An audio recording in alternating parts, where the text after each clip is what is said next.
Chip, thank you so much for being here and welcome to the podcast. Hi, Lenny. I've been a big fan of the podcast for a while, so I'm really excited to be here. Thank you for having me. I want to start with this table/chart that you shared on LinkedIn a while ago that went super viral. And I think it went super viral because it hit a nerve with a lot of people. And let me just read this and we'll show this on YouTube for people that are watching. So it's this very simple table you shared of what people think will improve AI apps and what actually improves AI apps. What people think will improve AI apps: staying up to date with the latest AI news, adopting the newest agentic framework, agonizing over what vector databases to use, constantly evaluating what model is smarter, fine-tuning a model. And then you have what actually improves AI apps: talking to users, building more reliable platforms, preparing better data, optimizing end-to-end workflows, writing better prompts. Why do you think this hit such a nerve with people? And just what, if you had to boil it down, what do you think people are missing about building successful AI apps? One question that get asked a lot is that how do we keep up to date with the latest AI news? And I'm like, why? Why do you need to keep up to date with the latest AI news? I know it's not very counterintuitive, but there's just so much news out there. A lot of people also ask me questions like, how do I choose between two different technologies? Like maybe like recently like MCP versus like agents, right? Like protocol, and it was like which one is better, or like this or that. And I think it's a silly question you should ask them is like, first, like if how much of the improvement could you get like from like optimal solutions versus non-optimal solutions, right? And sometimes they were like, actually it's not much, right? And I was like, okay, if it's not much improvement, then why do you want to spend so much time debating something that doesn't makes a much difference to your performance? And another question they ask is like, if you adopted a new technology, like how hard it could be to switch that out to another. And sometimes they were like, oh, I think it could be like a lot of work switching it out.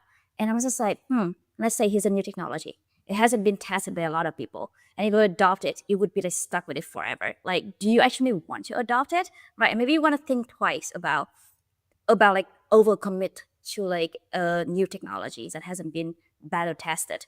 I love your just broader advice is just simple, like to build successful apps, talk to users, build better data, write better prompts, optimize the user experience, versus just like, what is the latest and greatest? What's the best model to use right now? What's happening in AI? Let me follow this thread of this idea of fine tuning and basically post training. There's all these terms that people hear in AI, and I think this is going to be a really good opportunity for people to learn what we're actually talking about. Since you actually do these things, you build these things, you work with companies doing these things, and there's a few terms I want to sprinkle in through the conversation. But let's start with this one. What's the simplest way for someone to understand what is this difference between pre-training and post-training, and then just how fine-tuning fits into that, just what fine-tuning actually is? Disclaimer, I don't have like full visibility into like on what like this big secretive like frontier labs are doing. But right from what I heard, right? So I think it's like one is like supervised fine tuning when you have demonstration data, and you have like a bunch of like experts like, okay, here's a prompt, right? And here is what the answer should be like. And like you just train it like on like to like simulate like emulate what the human expert could be like. And that's also like what a lot of people with like the open source models are doing, as they do it by distillation. So instead of having human experts to like write really good sounding great answers to like prompts, they get like very popular, famous, good models to like generate a response to it, and like getting this trained smaller model to emulate. So sometimes you see people just like, so that's because like I really appreciate open source community, by the way. But like going from like being able to train a models that can emulate a existing good model is very different from like being able to train a good models that like can outperform existing good models. So it's a big step there. So like we have my supervised fine tuning, and another thing that's like very big. I'm not sure you have guests talking about it already, but like reinforcement learning is like everywhere. Let's pause on that because I would definitely want to spend time on that, and that's such a cool topic that's merging more and more in my conversations. But just to even summarize the things you just shared, which I think is really, really important stuff. So the idea here is a model, essentially this algorithm piece of code that someone writes, and say the frontier models are feeding it just like the entire internet of content, and basically it's trying to test itself on predicting across all that data the next word. Essentially, token is the correct way of thinking about it, but a simpler way to think about it is like the next word in text. And as it gets it wrong, it adjusts these things called weights, essentially, Just like, is that a simple way to think about it? Even though that's just like very surface level. So I think of language modeling as a way of encoding statistical information about language, right? So let's say that we both speak English, so we get a sense of like what is more statistically likely. Like if I say my favorite color is, then you would say, okay, that should be another color. Like the word blue would be much more likely to appear than the word like end of table, right? Because statistically blue is more likely to come up to my favorite color is. So it's just like get this it's a way of encoding statistical information. So like when language modeling, when you train a large amount of data, like it see a lot of languages, a lot of domains, so it can tell like, okay, if I say this sentence, then it user do the prompts and it would come like with the next most likely token. So by the way, it's not a new idea. Actually, a video. So the idea comes very, very old, like from the 1951 papers. Like English entropy. I think it's like Claude Shannon. It's a great paper, and I think it tells a story I really like. Is from. Did you read Sherlock Holmes, by the way? Yeah, I read a few Sherlock Holmes books. Yeah. Yeah, so this is a story of like when Sherlock Holmes was using this statistical information to like have solved a case. So he was getting so this is this story. There is somebody left a message with a lot of like stick figures. So Sherlock Holmes was like, okay, he knows that in English the most common letter is E. Then the most common stick figure must be E, right? And then he starts like that. He was really solve the code. So I think that's language. So in a way, it's like simple language modeling, right? But instead of like at a word level, he does it at like character level. And token is something in between, right? A token is not quite a word, but it's bigger than a character. So let's say we say token because it helps us like help us reduce vocabulary, because with character is like smallest amount of like vocabulary right now. So alphabet has like 26 character, but words can have like millions and millions, right? Whereas tokens you can like be able to like get like the sweet spot between the two. So let's say that we have like the new word like how to say like podcasting, right? Let's say it's a new word, but it can divide in a podcast and ing. So people understand, okay, podcast, we know the meaning, we know that ing is like a verb, like gerund, whatever it is. So we know the word like podcasting. So that's why the token comes in. But yeah, that's like the pre-training is basically like encoding statistical informations of language to have you predict what is most likely. Um, I think that most likely is a more simple way of doing it. Because it's more like building a distribution of like, okay, so like the next token could be like more like 90% of the time it could be like a color, 90 like 10% of the time could be like something else, right? So it based on distribution, so language would like pick, like depending on your sampling strategy. Like, do you want it to always pick the most likely token, or do you want it to pick something more creative? You know, so I think my sampling strategy, I think, is something extremely important. It can have you boost up performance in a huge way, and very, very underrated. Okay, awesome. So essentially, a model is just code with this whole set of weights, essentially the statistical model that has learned to predict what comes next after certain words and phrases. Yeah. And then post-training and fine-tuning specifically is doing that same thing. So pre-training, you get like GPT-5. Fine-tuning is someone taking GPT-5 and doing the same sort of thing, adjusting these weights a little bit for specific use cases on data that they find is necessary to do their very specific use case. Is that a simple way to think about it? Yeah, I think of like weights as like functions, right? So let's say it's like you have maybe it has the functions of like maybe Lenny's height is maybe like 1x, like 1x plus something, or like 2x, like 1 and plus something is the weight, right? So you change it until you fit the correct data, which is like my height and your height, right? So you can think of the weight as just like a weight, like they function. So you like adjust the weights so they can fit the data, which is the training data. Awesome. Okay. So we're talking about pre-training, post-training, fine-tuning. Is there anything else here that's important to share about just like what this is exactly, what people need to understand about these parts of training? So the vast majority of time we don't touch on like pre-training model, like as users we don't Right. use It's already it done at for all. us. Yeah, so I think my actually it's pretty fun like process, like when my friends training models, I try to play with their pre-training model and they're horrendous. They're like saying things just like, it was like, oh my gosh, it's like, yeah, it's crazy. So it's really interesting to look at like how much of like post-training can change the model behavior. Yeah, and I think that's where like a lot of time as that a lot of people are spending energy on nowadays in frontier lab is on like post-training, because pre-training, I think so pre-training have been used to like increase the general capacity of a model, capabilities of a model. And it depends on like, you need a lot of data and like model size, like to increase the model capabilities. And at some point we are actually like have kind of max out on the internet data, right? And then people like text data be max out. I think a lot of people are doing like with other data like audios and videos, and like everyone's trying to think of like what is the new source of data. But if we're like post training, but like not of course of like it's just more of like everyone can have very similar pre-training data. It's like post-training is where they make a big difference nowadays. This is a good segue to, you talked about supervised learning versus unsupervised learning. I love, we're getting into this, by the way. This is super interesting. So you talked about labeled data. Basically, supervised learning is AI learning on data that somebody has already labeled and told it, here's correct versus incorrect.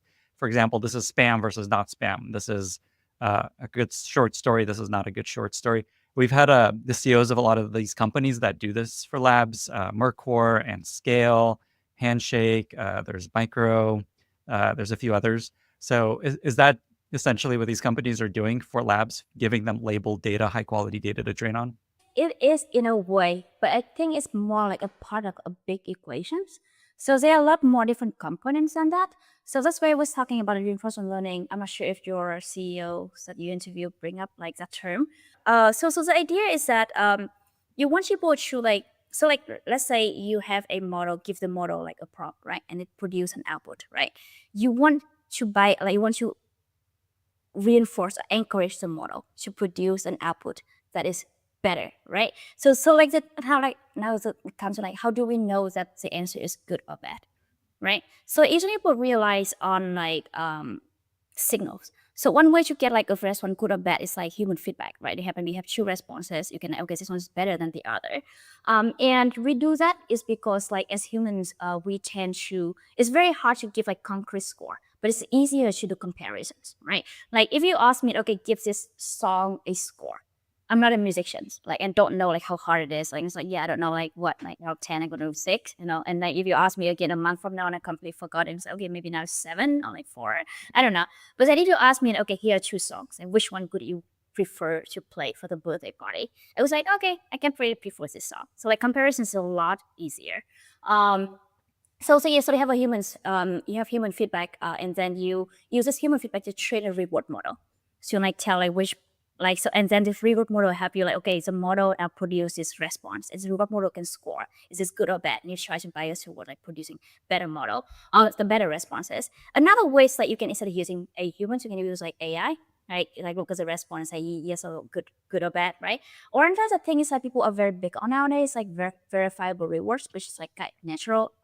So basically, they give it a math problems and then math solutions. Like if the model outputs a solution, you know that okay, it's a expected response should be in 42, and it doesn't provide 42, then it's wrong, right? And it's not a good response.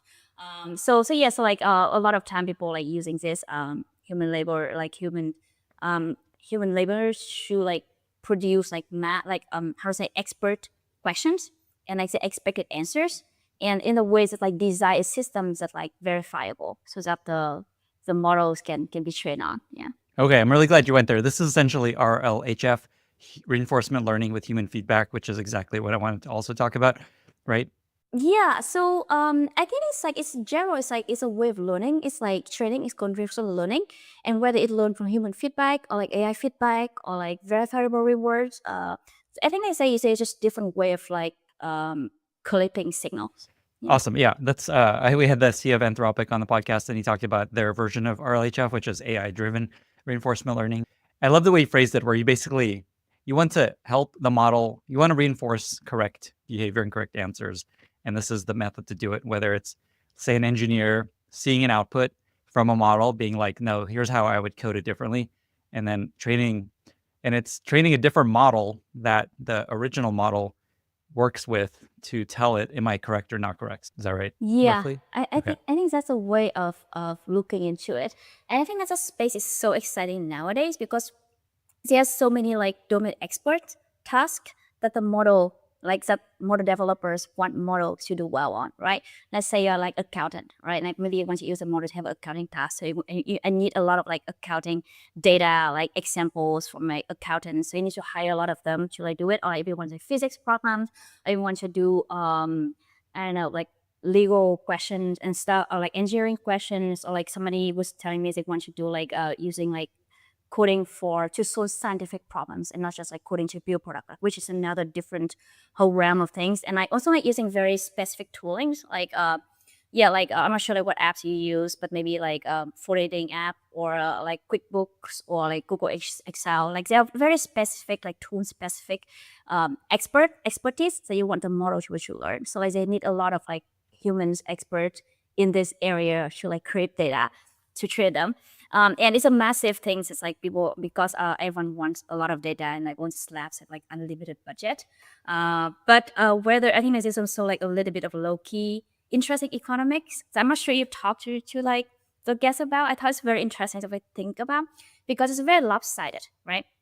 Because like they're only like a very small numbers of frontier labs, right? And they want a lot of data. And there's like a massive amount of like startups or companies that providing data. So like you can see these companies like this startup like doing data labeling, like they have like maybe they have like massive AR. But you ask them like, okay, so how many customers you have?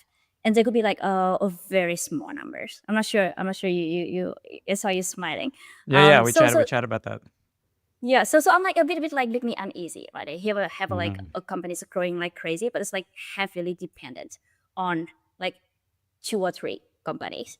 And at the same time, like if I was this company, Frontier Labs, what could be the right economical things for me to do? Right now, I want a lot of startups. I want to have a lot of providers so I can pick and choose. And then these providers can also like to compete each other to lower the price. And it's so dependent on me, they will sell to me regardless. So I feel like yeah, this economics, the whole economics is very interesting to me, and I'm curious to see how it plays out.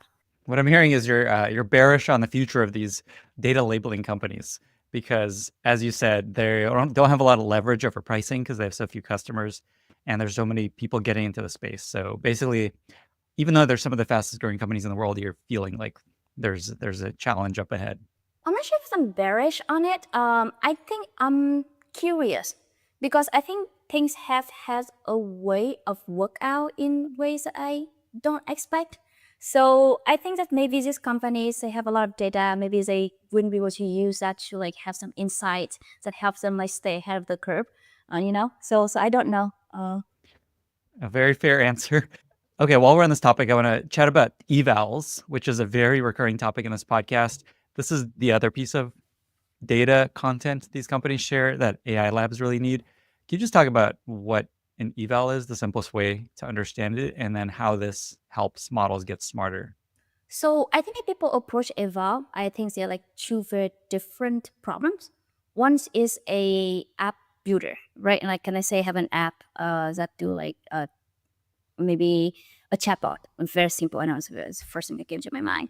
And I want you to know if chatbot is good or bad, right? So I need to come up with like evaluate the chatbot. Another thing is I think of this as a task specific eval design. So let's say I'm a model developer and I want to make my model better at code writing, right? And it was like, okay, but how do I even measure code writing, right? So I would need someone to like, okay, understand code writing and think about like what makes good story or like what makes a story good, and then design the whole data set and then criteria to evaluate code writing. So I think there's that. I think it's like more like eval design that is very interesting. Come up with criteria, come up with guideline how to do it, and then also like train people like how to do it effectively. So I guess in a ways I think Evar is really really fun because it's extremely creative. I was looking at like different Evars people built and was like, wow, like it's just not dry at all. It's just like super fun. We had a whole podcast on evals with Hamel and Shreya, uh, and that's exactly what they talked about. It's actually really fun to create evals for companies, especially. So let's still dig into that one a little bit more. There's this kind of debate online that I don't know how big of a deal this debate is, but it feels like people uh, spend a lot of time thinking about this idea of do we need evals for AI products? Some of the best companies say they don't really do evals; they just go on vibes. They're just like, is this working well? Can I feel it or not? What's your take on just the importance of building evals and the skill of evals for AI apps, not the model companies? You don't have to be like absolutely perfect at things to win. You just need to be like good enough and being consistent about it. Okay, this is not the philosophy I follow, but like I have worked with enough companies to see that play out. So when I say like why company don't need eval, right? Let's say you are like an executive, right? And you want to like have a new use case. So here's a use case you started out, we built, and it's like it works well, right? The customers are somewhat happy. You don't have the exact metric for it, but like so the traffic keeps increasing, like people seem happy, people keep buying stuff, right? And now here's an engineer coming like, okay, we need eval for it. And so, and it's like, it was like, okay, how much effort do we need to put into eval? And they were like, okay, maybe like 2 engineers, as much, and it could maybe would improve that. And it was like, okay, so how much expected gain can I get from it? And the engineer would be like, oh, maybe you can improve it from like 80% to like 82%, 95%, right? And I was like, okay, but if we take like that 2 engineers and we will launch a new feature, then it could give me like so much more like improvement, right? So I think it's like one of them is like eval. Sometimes people think of eval as like, okay, this is good enough, just don't touch it. Like if you do spend a lot of energy on eval, I would like only incremental improvement where it spends the energy on like another use case. And maybe it's get it good enough that you just vibe check it, right? So I do think it's like maybe like that's a debate is about. I do think that's like a lot of time people just like get things to the place when it's like, okay, good enough, people run. But of course it's like there's a lot of risk associated with it, because if you don't have a clear metric, you have a good visibility to how the application and the model is performing. It might do something very dumb, or it can cause you like, I know, something like crazy can happen. So I do think eval is very, very important if you operate at scale, and where like failures can have like catastrophic consequences. Then you do need to be very tyrannical about like what you put in front of the users, understand different failure modes, like what could go wrong. And also maybe in a space when that like it's a feature, so the product is as a competitive advantage, right? You want to be the best at it. So you want to have like a very strong understanding of like where you are and like where you are with the competitors. But it's just something that's like more like a low key, okay, it's like something that's like, okay, that's not the core, but like it helps with the users. Then maybe you don't need to be so obsessed or like theoretical about it. It's like, okay, that's good enough for now. And if it fails, then it fails. Like, okay, I know it's like it's so terrifying, but like I think it's all about like the question of like return on investment. I'm a big fan of eval. I love writing eval. And that says like I understand why some people would choose to not focus on eval right away and choose like bringing on new functionalities instead. Awesome. That is a really pragmatic answer. What I'm hearing is evals are great, very important, especially if you're operating at scale, but pick your battles. You don't need to write evals for every little feature. Something that Hamel and Shreya shared is that people need just like, I don't know, 5 or 7 evals for the most important elements of their product. Is that what you see, or do you see a lot more in production that people build and need? I don't think of like just a fixed number on like the evals. Like what was a goal eval, right? The goal eval is to guide the product development. So like you see eval, because I think I'm a big fan of eval is that it helps you uncover opportunities where the products are doing well. So I sometimes I've seen it very obvious. Okay, so it's like, okay, when you look at the eval, we realize it's like, okay, it performed really poorly on this like specific segment of users. And then we look into it, it's like, okay, what's wrong with it? And it turns out it's like we just like don't have a good messaging to it. So like maybe we should like just focus on the things that we're doing poorly and can improve significantly. Yeah, so I kind of like the number of eval is really depends. Like we have seen product with like hundreds of different metrics, Oh, right? wow. Like people like going crazy. This is because like that product is like general, right? You have different things. You have like one eval for like, I don't know, like verbosity. You have like one eval for like user sensitive data. And like another is like for length, but like has a number of like okay, let's just pick a good example, concrete example, like deep research. So you have the application, you have like build a model to like do deep research for you, right? Like okay, like have a prompt, like we say, okay, do me a comprehensive research on old Lenny's podcast and help me like some like propose like show me report on what kind of topics he's interested in, what kind of videos get the most views, or like what topics that he's missing on that he should be covering, right? Like have that kind of like prompt. Then how do you evaluate the result, right? I don't think there's like one like metrics that would help. Maybe it's just like, maybe you have like 100. I think somebody has a benchmark and is to get like 100 experts, like write a bunch of prompts and they go through like all the answers on AI and like do it. And it's like it's extremely costly and slow, right? But if you might have something else, for example, like one way I was thinking about it, I was talking to a friend about it, and one way is just like how to produce the result of the summary, right? At first, you need to be able to do like gather informations, and to gather informations, you need to do a lot of search queries. You like grab the search results, and then from the search results, you like aggregate, and then maybe say, okay, I'm still missing out on this. You have to do another route, and like another route, and at the end have the summary. So every step of the way, you need evaluations, right? You don't need to the end to end. So maybe for the search query, you might first think about like, okay, now I write 5 search queries. Am I looking into like how good are these search queries? Like, are they like similar to each other? Because you need 5 search queries that are very similar. Like, okay,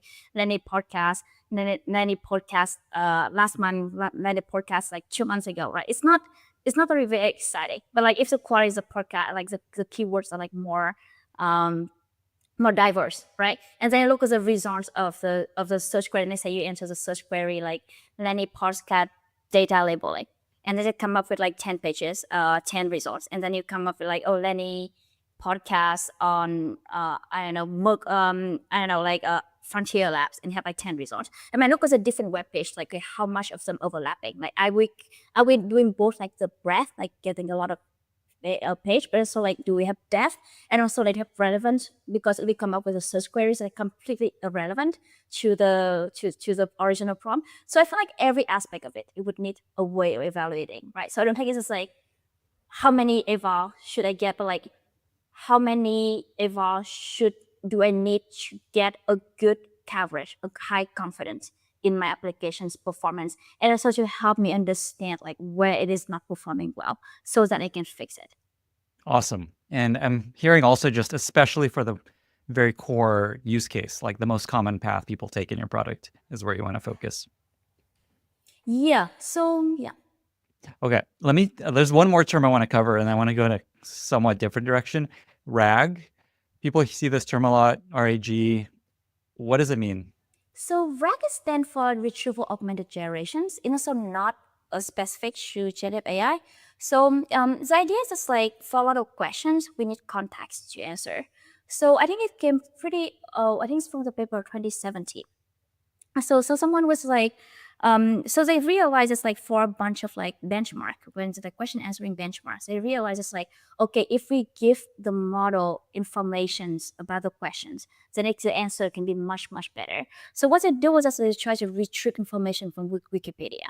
So for a question about topics, it's like retrieve that and then put into the context and like answer it. It does much better. So I feel like it sounds like a no-brainer, right? I mean, like obviously. So I think that's what RAG, as a simplest sense, is just like providing the model with a relevant context, so that it can answer the questions. And that's where like things get like really more interesting, because traditionally when it started out, RAG is mostly like text. So we talk about like a lot of way of like how to prepare data so that the model can retrieve effectively. Let's say there's like not everything is a Wikipedia page, right? Like Wikipedia page is pretty contained, and like that, okay, everything about it is about a topic. But a lot of time you have documents that are extremely long, right? And like they have a weird way of like structures of documents. Let's say that you have documents about Lenny podcast, right? And in the future, in the beginning of documents, like from now on, podcast wouldn't refer to Lenny's podcast, right? So let's say somebody in the future is like, okay, tell me about Lenny, right? Lenny's work. And because the rest of the document does not have the term Lenny, you just don't know, you might not read through it. And the document is long enough that it's chunked into a different part. So like the second part doesn't have the word Lenny, so you cannot read through it. So you have to find a way to like process data so that makes sure it's like it can retrieve the information that's relevant to the query, even though it might not immediately like obvious that is related. So people come up with like all the thing of I think like contextual retrieval, like giving each chunk of the data the relevant, like maybe in a summary metadata, so that it knows. Or like some people use it like as a hypothetical questions is very interesting. Like for a given this chunk of like documents, I must generate a bunch of questions that the chunks can help answer. So that when I have a query, it's like, okay, does it match any of the like hypothetical questions? So it can fetch it. So it's very interesting approach. Okay, so maybe before I go to the next thing, I just want to say that's like data preparations for RAG is extremely important. And I would say that's like in a lot of the companies that I have seen, that's like the biggest performance in their RAG solutions coming from like better data preparations, not agonizing over like what better databases to use. Because better database, of course, it's very important if you care about like things like latency or like if you have like very specific access patterns like read heavy or write heavy. Of course, it's like it matters. But in terms of like pure quality answers, right? I think the data preparation is just like hands out. When you say data preparation, what's an example to make that real and concrete for us to understand? So like one way is like just mentioned as in like you have like chunks of data. So we can think about like how big of each chunk should be, right? Because if it's like, so the thing about like if the context you want to maximize, maybe you can, it's a very simple example, right? Now you want to retrieve like 1,000 words, right? So if each chunk of data is too long, then so if a data chunk is long, then it's more likely to contain more relevant metadata, so you can retrieve more. But if it's too long, like then you have 1,000 words, and the chunk is like 1,000 words, you can reach one chunk, so it's not very useful. But if it's too short, then you can retrieve more relevant information. Like so it can retrieve a wider range of like documents and chunks. But at the same time, each chunk is too small to contain relevant information. So we have like very nice like chunk design, like how big a chunk should be. You add like contextual information like summary, metadata, hypothetical questions. Somebody was telling me that like a very big performance they got is that from rewriting their data in the question answering format. So like instead of having like, so they have a podcast, right? Instead of just chunking the podcast, you just like rewrite it into like, here's a question, here's answers, like and produce a lot of them. It can use AI for that as well. So that's one example of data processing. A lot of example I see is like for people helping like using AI to have like specific tool use and documentations, right? And we write documentation usually. A lot of documentation today is written for human reading, and AI reading is different because humans, we have like common sense and we kind of know what it is. So one things are like human experts, they have the context that AI doesn't quite have. So somebody told me that like what's a big change they have is like, let's say that you have a function, the documentation for this, maybe this library, and that library says, okay, the output of this one is like maybe talking for like I know some crazy term, maybe there's some temperature or something under graph. It should be like 1, 0, or -1. And as a human expert, maybe you understand the scale, like what one in the scale mean. But like for AI, just really doesn't understand what it means. So actually have like another annotation layer for AI. It's like, okay, what temperatures equal 1 means like that. It's not like it's the absolute temperature. It's more like associated with the scale over there. So like just having that all this data processing to make it easier for AI to retrieve the relevant information to answer the questions. This episode is brought to you by Persona, the verified identity platform helping organizations onboard users, fight fraud, and build trust. We talk a lot on this podcast about the amazing advances in AI, but this can be a double-edged sword.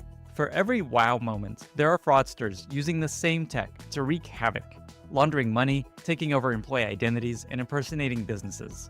Persona helps combat these threats with automated user, business, and employee verification. Whether you're looking to catch candidate fraud, meet age restrictions, or keep your platform safe, Persona helps you verify users in a way that's tailored to your specific needs. Best of all, Persona makes it easy to know who you're dealing with without adding friction for good users. This is why leading platforms like Etsy, LinkedIn, Square, and Lyft trust Persona to secure their platform. Persona is also offering my listeners 500 free services per month for 1 full year. Just head to withpersona.com/Lenny to get started. That's withpersona.com/Lenny. Thanks again to Persona for sponsoring this episode. Awesome. Okay. So you've talked a bit about how you work with companies on these sorts of things, on their AI strategies, on their AI products, how they build, which tools they build, all these things. I want to spend a little time here because a lot of companies are building AI products. A lot of companies are not having a good time building AI products. Let me ask a few questions along these lines of what you've learned working with companies that are doing this well. One is just, I guess, in terms of AI tool adoption and adoption in general within companies. There's all this talk recently of just like all this AI hype. The data is actually showing most companies try it, doesn't do a lot, they stop. And so there's all this just like maybe this isn't going anywhere.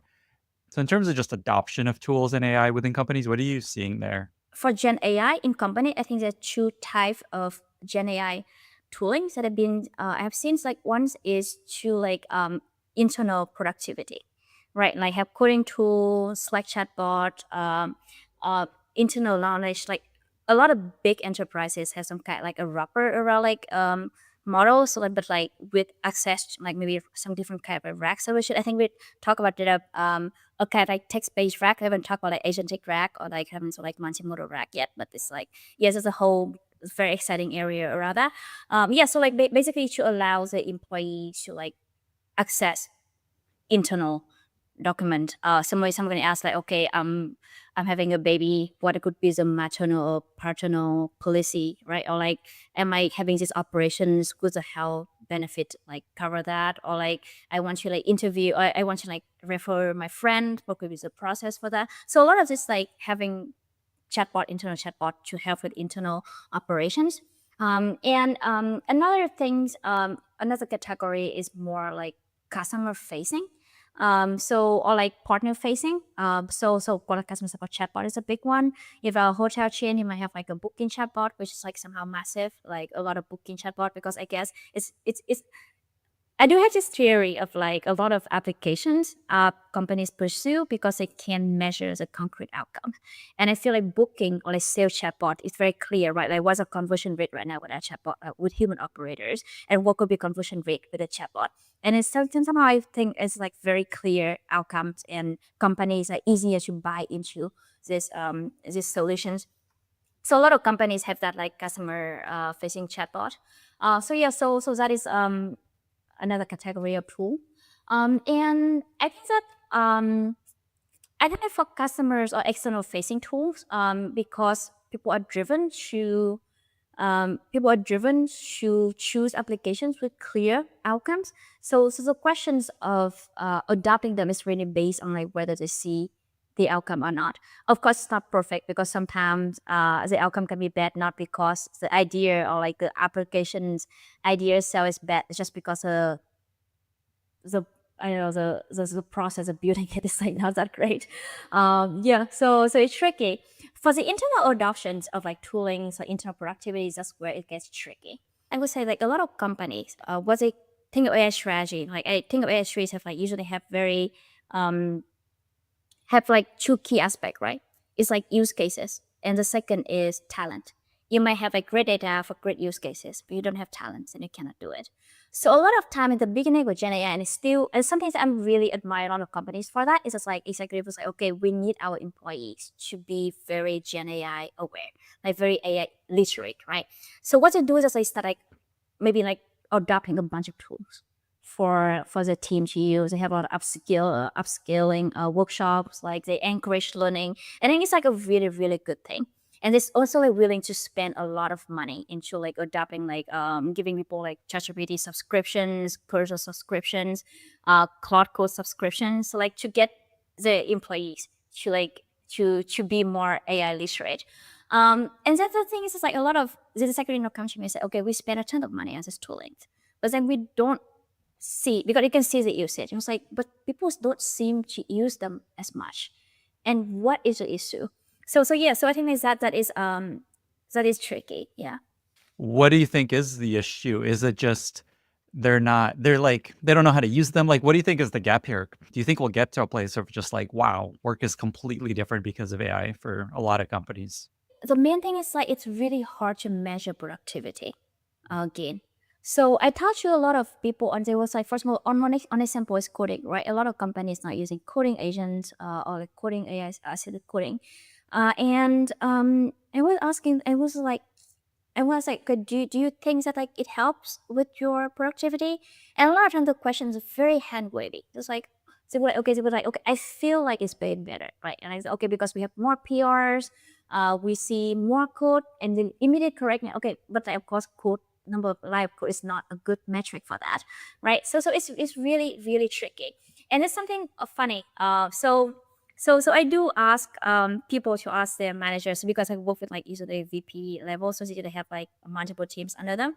So I ask them like, okay, do you ask some managers, like, okay, would you rather have access? Would you rather have give everyone on the team like very expensive coding agent subscriptions, or you get an extra headcount, right? Let's say it's like maybe like and almost everyone could say, the managers could say headcount. But if you ask VP level or like someone who manage a lot of teams, they would say it's like they would want AI assistant tools. And the reason is that people say like, okay, because as managers, right, because you are still growing, like you're not as a level when you manage hundreds of thousands of people. So for you, like having one extra headcount is like, is big. So you want that not for productivity reasons, but because you just want to have more people working for you. Whereas for executive, you care more about like the maybe you have more like business metrics that you care about. So you actually think about like what actually drive productivity metrics for you. So yeah, so it's tricky. And I think that's like the question of like productivity is not, I'm not sure it's like fundamentally is the some people more productive, but it's just like we don't have a good way of measuring productivity improvement. Another thing is also very wily. And I think that people do tell me that they notice different buckets of employees, like different reactions to AI assisted tools. Like first of all, like, I keep going back to coding because it's big and it's like easier to like reasons about. So it says like I have different reports. Like one team would tell me that like one of the people tell me, okay, amongst all his engineers, he thinks it's like senior engineers would get the most output, like would be more productive, because it's like, okay, so that person very interesting. So he actually divided his team to like 3 buckets, but he didn't tell them, obviously. He was like, okay, here's more like currently like best performing, average performing, and lowest performing. And then there's a randomized trial. So like they give like half of each group like access to like cursor. And then he was noticed like over time, it was like, okay, something funny, like the group that get the biggest performance boost, like in his opinion, like who's very close in his team, like the biggest performance boost, like the senior engineer, like the highest performing. So the highest performing engineer get the biggest boost out of it. And then the second group is just like the average performing. So his opinion is like, okay, the highest performing engineers are also more proactive. They also know how to solve problems. So AI helps them solve problem better. Whereas the people who already have the lowest performing, they only don't care much about work, right? So like it's easier to just like go on autopilot, get it to like generate like bad code and just like do it. And or just don't know how to do it. As another company, however, they told me just like actually senior engineers are the one most resistant to like using AI as this tooling, because they said it's like, okay, but AI, because they are more opinionated and they have very high standard. It was like, okay, but AI code, generated code just sucks. So just like very, very resistant in using this. So I don't know. I haven't quite be able to reconcile like very different reports on that yet. This is so interesting. So just to make sure I'm hearing the story. So there's a company you work with that did a 3 bucket test with their engineering team where they created 3 sorts of groups: the highest performing engineers, mid performing engineers, lowest performing engineers, Yeah. and gave some of them, so they gave some of them access to say cursor. Was it cursor or what Yeah. did they give them access to? It was I cursor. think back then it was Cursor. Yeah. Okay, cool. And Oh, so but it's just, I within, didn't work with them. This is more like a friend company. okay, Yeah. it's a friend's Yeah. company. So did they give like half of the higher performing engineers cursor and half not, or how did they do the split Yeah, there? so like they give like half of the entire company, but like half for each bucket. Yeah. And then they Whoa, observe the difference in like I productivity. see. Yeah. So how do they even do that? They're just like, okay, you get cursor, you don't get cursors. How do they do that? That's so Yeah, interesting. I didn't get into the mechanics of it. But I was like, I respect you for doing a randomized trial That is like so on that. cool. Yeah. Yeah. Okay, wow. How large was this engineering team? Was it like hundreds of people? It's not that large. It's about like maybe 30 to like 40. Yeah. 30 to 40. Okay. Yeah. Wow. Okay. So they found that the highest performing engineers had the most benefit from using AI tools. And then behind them was the middle tier engineers, and the worst performers were Yeah. the lowest performers. Yeah. Okay. But it's also not the same everywhere. Right. Like Right. some Right. Right. companies, yeah, Right. yeah, different. Right. This other example you shared of just Yeah. senior engineers in this one example are most resistant to changing the way they work, which I get. I do feel like the most valuable people right now, other than ML researchers and AI researchers like yourself, are senior engineers, because it feels like junior engineers are just like, so much of this is now done by AI, but an engineer that knows what they're doing, that understands how things work at a large scale with AI tools, just basically like infinite junior engineers doing their bidding, feels like an extremely valuable and powerful asset. Yeah, I definitely like really appreciate. As you see, companies like we appreciate engineers who are um, have a good understanding of the whole systems and be able to have good problem solving skill, like thinking holistically instead of like locally. When our company have seen the way they work, as I said, told me is that they work completely different now, and like so they actually restructured engineering org so that like they get more senior engineers to be more in the peer review, because they've like to get like sort of writing guidelines on like what is a good engineering practices, what is a process would be like, maybe like okay, so they write like a lot of like processes on how to work well, and then they have more junior engineers just like produce code and like submit PR, but senior engineer more in the reviewing case. So I think it might be prepare for the future. So another company actually told me something very similar. So they kind of preparing for the future when they only need a very small group of like very, very strong engineers to like create like processes and like reviewing code to get into production, but like get like AI or like junior engineers to like produce code. But then the question becomes is like, how does one become a very strong Right. senior That's engineer? right. That's right. Yeah, I feel That's like the problem. Yeah. yeah. So I don't know what's the process. I was thinking about like No one's I thinking mean we about it. don't It's just, it's a yeah. problem. We won't have any more in 10, 20 years. There'll be no more engineers because no one's hiring junior engineers. Although I could make the case, junior engineers, people just getting into computer science right now, are just native, AI native. And in Yeah. theory, you could argue they will become really good really fast if they're curious, aren't just, de- delegating learning and thinking to AI, but learning how to actually using it to learn how to code well and architect correctly. Like, you could argue they will be the most successful engineers in the future. I do think that what I mentioned is like loading to architect. I think I group that in like system thinking. I do think it's a very important skill because I think AI can help automate a lot of like disjointed skills, but like knowing how to like utilize these skills together to solve a problems is very is hard. So there's a webinar between Mira Sami, who was my one of my favorite professors.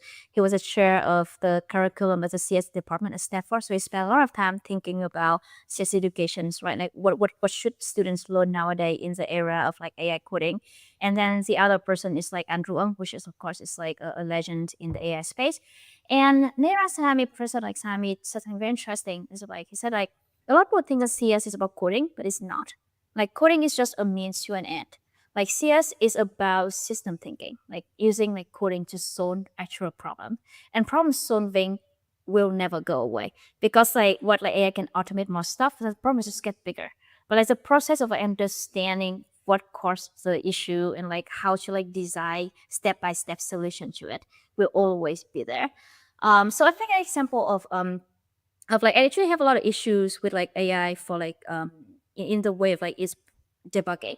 So I'm not sure you use a lot of AI for coding, but like something I have noticed and also seen from my friends, it's like AI is pretty good when you have very clear, well-defined tasks. Maybe write documentations, fix the specific features, or like build an app from scratch, right? Like it doesn't have to interact with a large existing code base. But if you add something like a little bit more complicated, maybe it require interacting with other components and stuff. It's usually like not that good. And for example, like I was using AI to like use to deploy applications. And I was testing out a new hosting service I was not familiar with. It was like, okay, like usually they for me. So what the AI does give me is like confidence to try new tool. Like before what AI is like trying new tools, I had to do a lot of documentations from the beginning, but AI was like, okay, just try it out and learn. So I was testing out this new hosting service and it kept getting a bug that was like very, very annoying. And it was like, okay, I asked Cloudcodes like fix it. And it kept giving me like it kept changing the way, like maybe change the environment variable, fix the code, maybe I change from the function to this function, maybe change the language, maybe it doesn't process JavaScript well, I don't know, whatever. And so it didn't work. And it was like, okay, that's it. I'm just gonna read the document documentation myself and see what's wrong. And it turns out it's like I'm on another tier. Like the feature I want is not available in this tier, right? So I feel like, okay, so the issue with cloud code is trying to focus on fixing things from a different component, whereas the issue is from a different component. So I think of like, okay, be understanding like how different components work together and where the source of the issue might come from. You need to get a holistic view of it. And it's made me think, it's like, okay, how do we teach AI, like system thinking, like that, right? I think like have all the human experts like having like right like very much people call it scaffold. Just like, okay, for this kind of problem, look into this, look into that, and then stuff. So I think is that could be one way. But that also made me think, is like, how do we teach humans like system thinking? Yeah. So I think it's very interesting skill. I do think it's very important. That's exactly the same insight Brett Taylor shared on the podcast. He's the co-founder of Sierra. He created Google Maps. He was CEO of Salesforce, Quip, a few other things. And I asked him just like, should people learn to code? And his point is exactly what you said, which is taking computer science classes is not about learning Java and Python. It's learning how systems work and how code operates and how software works broadly, not just here's like a function to do a thing. One thing that I wanted to help people understand, you wrote this book called AI Engineering, which is essentially helping people understand this new genre of engineer. And you have this really simple way of thinking about the difference between an ML engineer and an AI engineer, which has a really good corollary to product managers now, of just like an AI product manager versus a non-AI product manager. The way you describe it and fill in what I'm missing is just ML engineers build models themselves. AI engineers use existing models to build products. Anything you want to add there? One thing I really dislike about writing books is that you have to define like this, and I think it's like no definitions to be perfect because there always be like edge cases. But yeah, in general, I think it's like just like AI as a service, like more as a service. Like when somebody build the models for you, and the base model performances are pretty strong. So it's like it's enable people to just like, okay, now I want to integrate AI into my product. I don't need to learn for Korean design, even though knowing that could really help. But yeah, it's like it makes the entry barrier really low for people who want to use AI to build product. And at the same time, AI capabilities are like so strong. It's also like increased like the possibilities, like the type applications that AI can be used for. So I think like yes, like both entry barriers like super low, and like the demand for like AI applications like a lot bigger. So I feel it's very, very exciting. It opens up like a whole new world of possibilities. Yeah, it's like now you don't have the time, you don't even have to spend time building this AI brain. Now you can just use it to do stuff. Such an unlock. Okay, maybe just a final question. You get to see a lot of what's working, what's not working, where things are heading. I'm curious, just if you had to think about in the next 2 or 3 years, just where things are heading. What do you think? What do you think? How do you think building products will be different? How do you think companies working will be different if you had to think of maybe the biggest change we expect to see in the next few years in terms of how companies work? I think in a lot of organizations, they don't move that fast, right? But at the same time, they also move faster than expected. Because again, I think it's like bias. Like I don't work with dinosaur companies. I don't care. I think a lot of executives who come to me are like very forward looking. So maybe for me, I'm very biased towards like organizations is like move fast. So yeah. So I think one big change I see is just like in organizational structure. I think there's like a lot of value placed in like so before, like we have like a lot of disjointed team. Like we have very clear like engineering team, product team. But then there's a question of like who should write eval, right? Like who should own the metrics? And it turns out it's like eval is not it's not a separate problem. It's a system problem, right? Because you need to look into different components, how they interact with each other. You need to user behaviors because you need to know what users care about so that you can like write eval. It's like reflect what users care about. So all of that, like you can sort it from like you look into different component architectures, place guardrails and stuff. So it's just engineering, but understanding users is like what product, right? So because of like a lot of things, and eval is extremely important. So like that kind of brings product team and like engineering team, even like marketing team, like user acquisition, like very close to each other. So yeah, since in a ways like people are structuring so there's more communications between like previously very distinct functions. Another thing is just like I also see as teams, of course, like think about like what can be automated in the next few years and what cannot be automated. And I see that people already like shedding like actually it's a little bit like scary to think about it, but I also think it's like the team, the web told me it's like okay, this is between you and me, but we really like got rid of these functions, right? Like for a lot of things like previously outsourced, for example, like traditionally is a business outsourced thing that's not core to them and like can be done with like not can be in a more systemized systematized. So with that, you can actually like use AI to like automate a lot of that. And also like the separation, people think more of like what is the value of like junior engineers or senior engineers, how to restructure engineering org for that. So yeah, so I do definitely think that is one thing to success organization. People are just moving pieces around and like thinking about like use cases. Whether you need to like spin out new use cases and who would lead a new effort and like yeah, that is one big change. Another things in terms of like AI, I think there's I'm not sure how true this is. I guess I'm also like on the camp of like thinking that it has merit.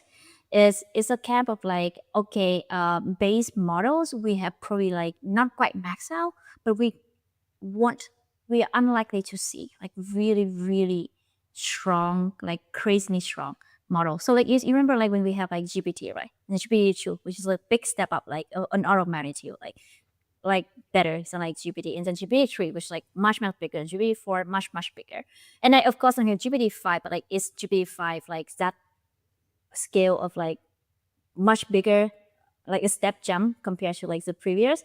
I think it's a debatable, right? So I think that it's like we have reached a point where like the base model performance improvement is not gonna be like mind blowing, and it was in the last 3 years.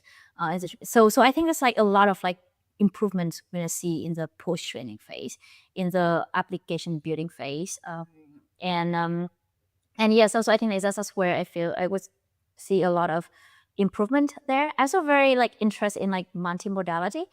So we've seen a lot of text based, but I think there's a lot of audio, videos, use cases that is very exciting.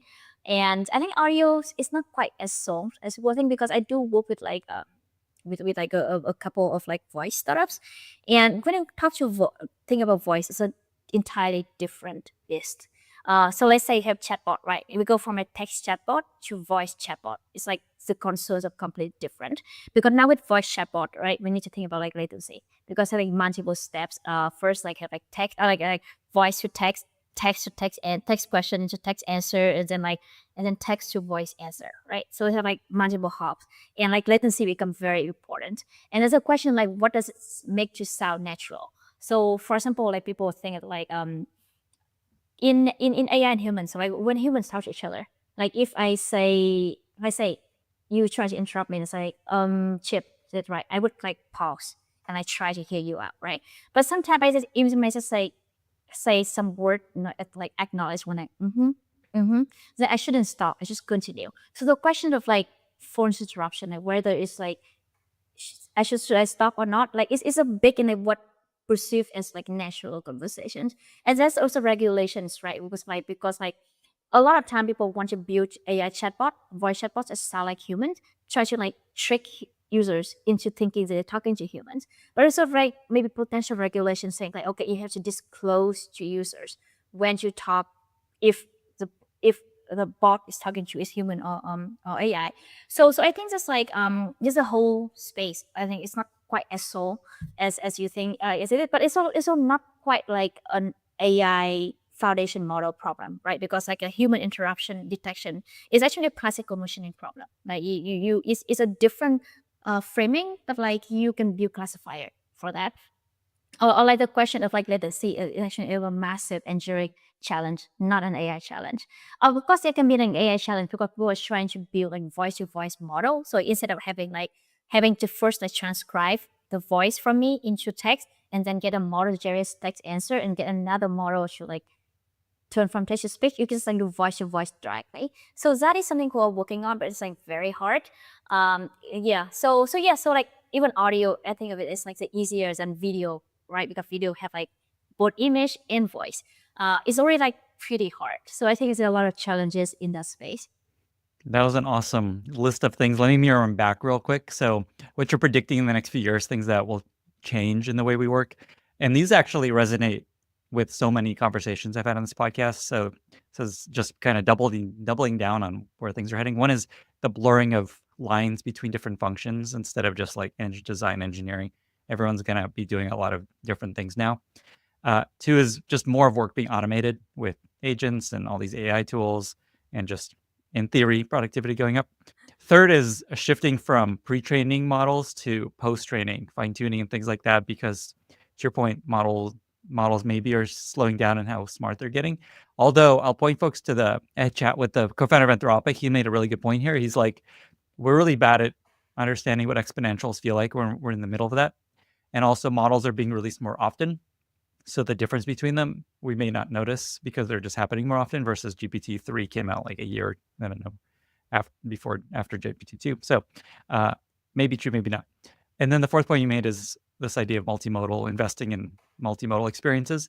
I cannot wait for ChatGPT voice mode to get better at interruption, like exactly what you're saying. I'm just like talking to it and then someone makes a little sound. And it's like, stop. Okay. And then you have to, and then it's like, and then it stops talking. It's so annoying. I'm shocked that we don't have better voice assistant at home yet. I think I have been testing out a bunch. Honestly, I keep hoping, oh my god, that could be the one. And then I don't know how many of them I just like had to get away because they're not that good.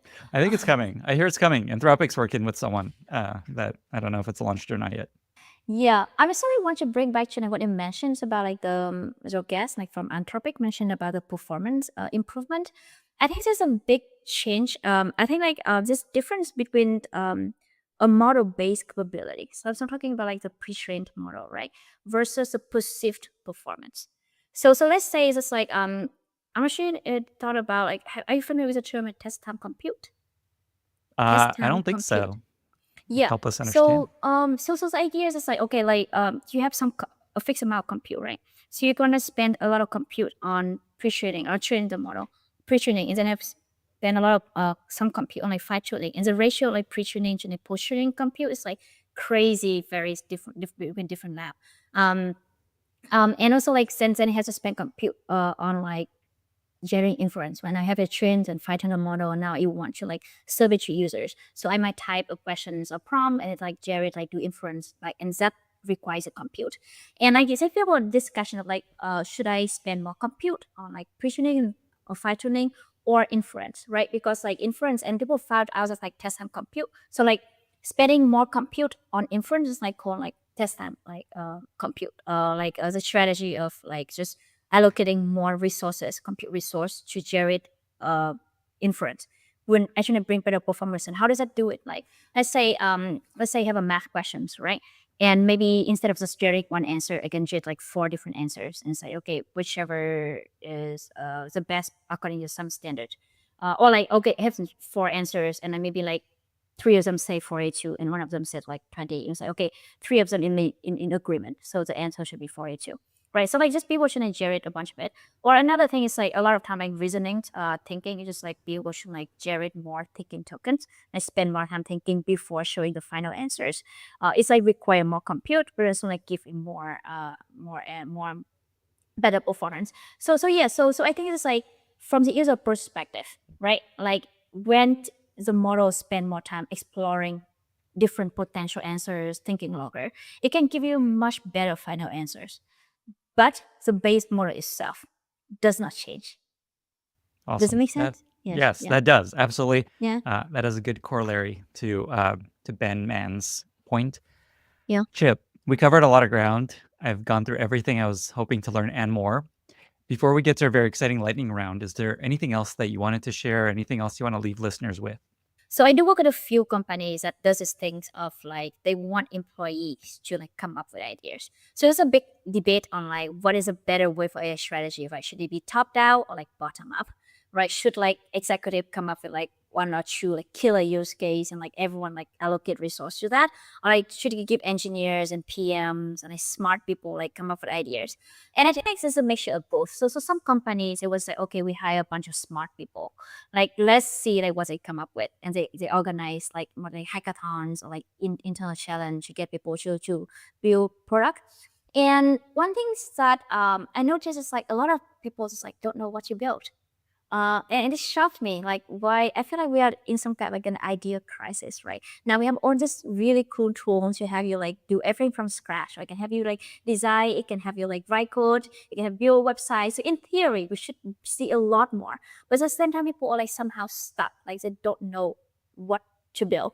And I think it's like maybe it's a lot of had to do with like maybe like society expectations, because like we have gone into this phase of like specializations, like people like very highly specialized, and people are supposed to do like focus on one thing really well instead of having a big picture, and we don't have a big picture view. It's hard to come up with like ideas of what you build.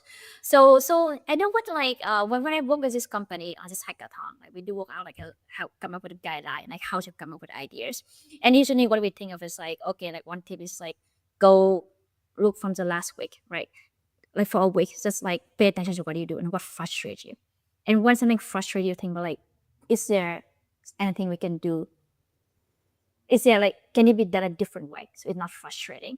And you can talk like people can accept notebooks or teams, and if you see like common frustrations, maybe this is something you can think about, like just to build something around that. So yeah, so I feel like just like notice like how we work, thinking of like ways to like constantly ask questions like how can this be better, and then I just build something to like address the frustrations. I think it's a good way to just like learn and adopt AI. I think people have felt exactly what you're describing every time they open up one of these vibe coding tools where you could just Yeah. describe anything you want. I'm like, I don't know, what do I want? And I love this very tactical piece of advice, just like what frustrates you, just pay attention to where you're frustrated. For example, I just built a very cool little vibe coded app. I was working on a newsletter post inside Google Docs, and I I pasted all these images into the Google Doc from screenshots and stuff. And then I forgot, oh yeah, you can't take images out of Google Docs. It's like this Hotel California experience where you can paste stuff into it. Very hard to get images back out. So I just went to all the vibe coded tools and just built an app that I can give you a Google Doc URL and it let me download all the images automatically. And it worked amazingly well. And I made it really cute. And I'll link to it in the show notes. Oh, I would love to see that. I do. I'm very bullish on like using AI just create like micro tools, like just something just like make your life a bit easier. And 100%. I feel like that's one of the main ways people are using these tools, just like a little niche problem they have. With that, Chip, we've reached our very exciting lightning round. I've got 5 questions for you. Are you ready? Yeah, always. No. It depends on how hard the questions are. They're very consistent across every guest. So I imagine you've heard them before. First question, what are 2 or 3 books that you find yourself recommending most to other people? Oof, I'm really terrified of like book recommendations, because I feel like what books a person should read really depends on what they want and where they're in life and like where they want to get to. But I just several books that I do think is have really changed the way I think and see the world. So one thing is the selfish gene. That's like to understand. It actually changed. It actually helped me with the question like whether I want to have kids or not. Because it's like understanding more of like yeah, a lot of our functions, the way we operate is functions of our genes, and genes want to do one thing was like to procreate. So yes, in a way, but also like the book also proposed another thing is like so everyone wants to live forever, right? And maybe it's not like consciously but subconsciously we do want that. And like there are two ways, like one is like via genes, like genes wants us to like want to continue forever, but also there are two ideas. I think there's something going to meme. It's just like being able, if you have some ideas out there and then it's like last for a long time, that's the one going to like live on. I know it's like it's a little bit like abstract, but I thought it's very interesting. The other books I really like is like from like the book from Singaporean previous I think he's as known as the father of Singapore. I don't know, like Lenny. I'm not sure like what's the title is, but like he was the one who led Singapore from he's changed Singapore from a third world country to a first world country within 25 years. And I have never seen any country leaders spend so much effort into like putting that his thought on like how to build a country. like that. And I say talk a lot about like public policy, like how to like create policies that encourage people to do the right things that is good for the nations. And also talking about like foreign affairs, foreign policies, like the relation of like the country with other. So it's a really good book to think about. For me, it's like system thinking, but like it's a different kind of system, which a country, which a lot of us don't get a chance to like ever experiment in our life. So it's good to learn about that. What was the name of that second book? Uh, it's called like From Third to First World Country. I think I have it somewhere here. Yeah, There it it's a is. very Show heavy and book. tell. That's Yeah. that's awesome. I definitely want to read that. That's a really good tip. I've heard a lot about just the impact he's had, and I've seen all these videos on Twitter of just his really wise insights into how to build a thriving society, and Yeah, can you clearly it believe worked. like how does he have time to write such a thick book? It's like insane. That is Claude. Please summarize. I'm just joking. By the way, Selfish Gene. I also absolutely love that book. That is such a good choice. It's such an under the radar kind of book that really changed the way I see the world as well. So really good pick. Okay, next question. Do you have a favorite recent movie or TV show you really enjoyed? So I watch a lot of movie and TV shows as research, because I working on my first novel and I recently sold it. So I'm interested in like what makes it's a drama. It's not a science fiction or anything that like tech people usually read. So it's very like I know it's a very out of the left field and like very so sometimes like reading watching TV to see like what kind of stories become popular, trying to understand the trope and stuff like that. So I'm not sure if the audience are like, Well, what's one? What's one that taught you something about writing? I think it's like Yamsi Palace. It's a Chinese TV show. Cool. Okay. I haven't heard that one on the podcast Um, before. Okay, cool. yeah. Next question. Do you have a life motto that you often think about, come back to when you're dealing with something hard, whether it's in work or in life? This sounds very nihilist. I think to say it's like in the end nothing really matters. Usually I think of like in the grand scale, I think like in a billion years, nothing will like no one will ever be there. I think okay, some people argue with me about that. So I go to like I so my theory is like in a billion years, like none of us will ever exist. So like whatever like messy things, like crazy things we do, or like how bad we do it. I mean, no one would be remember, wouldn't be there to remember it. And I think in a way, it's like it sounds scary, but it's very liberating because it just allows me. So, okay, let's just try things out, right? Like, why does it matter? And this is a story of like recently. So we have some family member who passed away recently, and I was talking to my dad because I couldn't be home for that. I was asking my dad like, okay, is there anything I can do to make the person like something like comfort, so that anything he can get that person.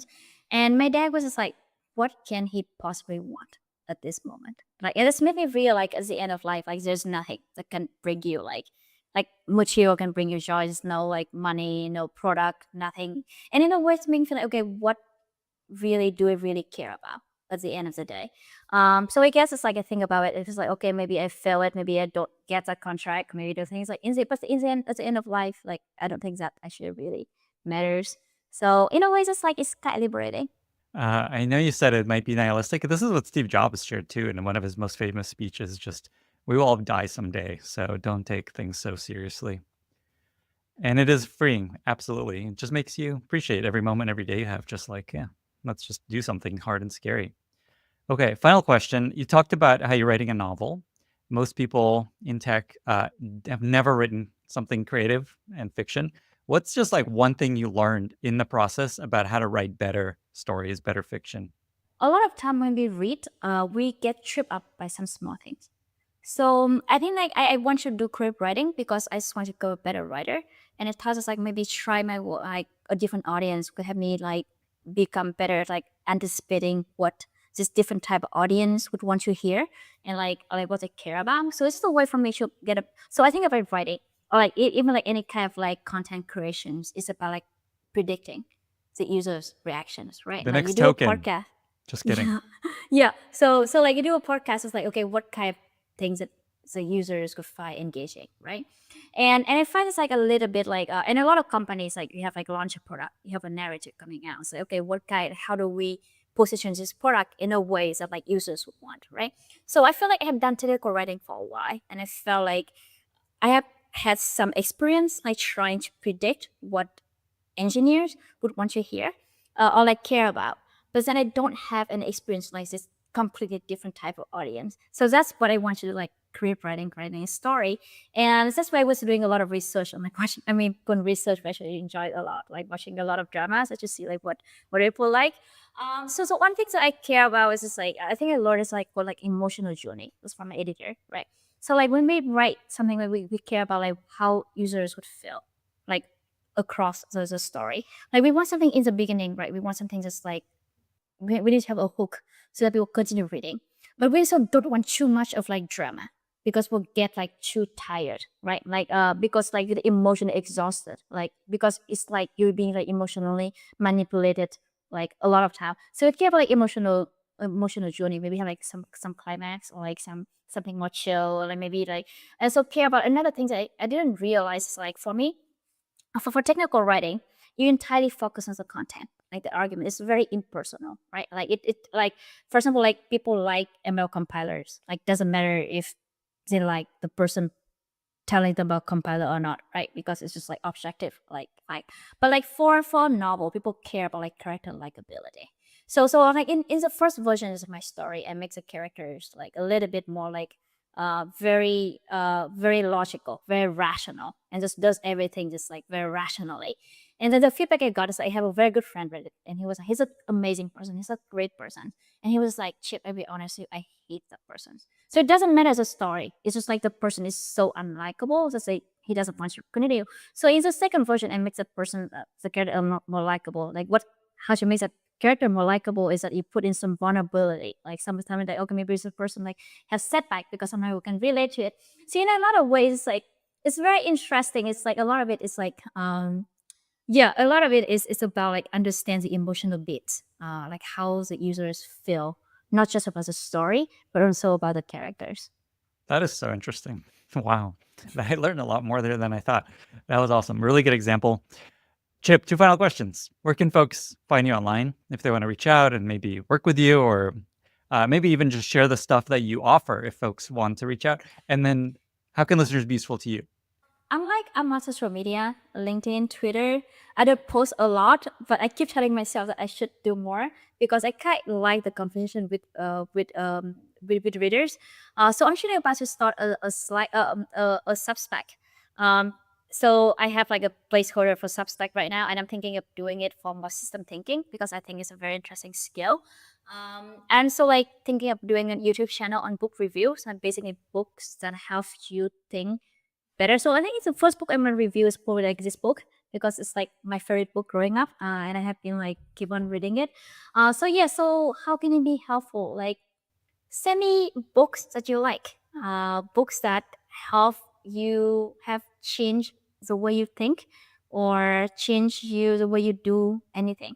So I would appreciate it. Amazing. I'm excited to read that book. Mhm. Chip, thank you so much for being here. Thank you so much, Lenny, for having me. Bye, everyone. Thank you so much for listening. If you found this valuable, you can subscribe to the show on Apple Podcasts, Spotify, or your favorite podcast app. Also, please consider giving us a rating or leaving a review, as that really helps other listeners find the podcast. You can find all past episodes or learn more about the show at lennyspodcast.com. See you in the next episode.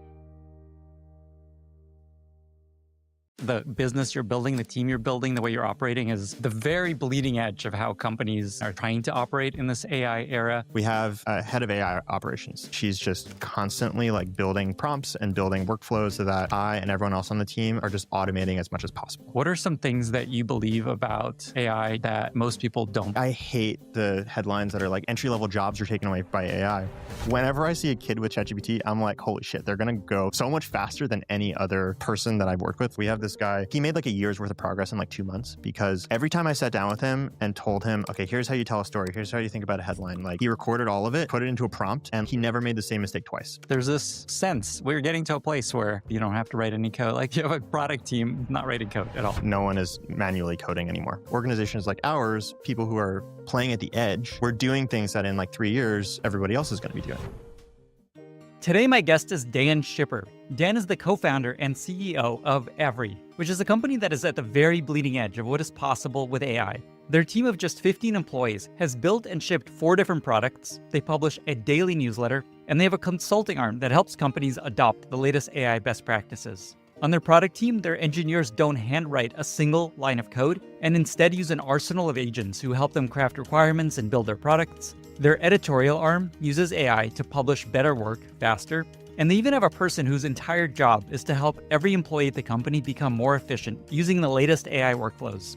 In our conversation, Dan shares a bunch of tactics that they use internally to increase the leverage of their own employees, his personal AI tool stack, the one predictor that he's found for whether a company will successfully find huge productivity gains through AI, how he's building his company in a really unique way, a bunch of predictions for where AI is going, and so much more. If you enjoy this podcast, don't forget to subscribe and follow it in your favorite podcasting app or YouTube. And also, if you become an annual subscriber of my newsletter, you get a bunch of amazing products for free for 1 year, including Superhuman, Linear, Notion, Perplexity, Bolt, Granola, and more. Check it out at lennysnewsletter.com and click bundle. With that, I bring you Dan Schipper. This episode is brought to you by CodeRabbit, the AI code review platform transforming how engineering teams ship faster with AI without sacrificing code quality. Code reviews are critical, but time-consuming.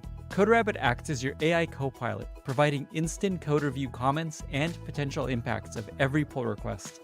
Beyond just flagging issues, CodeRabbit provides one-click fix suggestions and lets you define custom code quality rules using AST grep patterns, catching subtle issues that traditional static analysis tools might miss. CodeRabbit also provides free AI code reviews directly in the IDE. It's available in VS Code, Cursor, and Windsurf. CodeRabbit has so far reviewed more than 10 million PRs, installed on 1 million repositories, and is used by over 70,000 open source projects. Get CodeRabbit for free for an entire year at coderabbit.ai using code Lenny. That's coderabbit.ai. Today's episode is brought to you by DX. If you're an engineering leader or on a platform team, at some point your CEO will inevitably ask you for productivity metrics.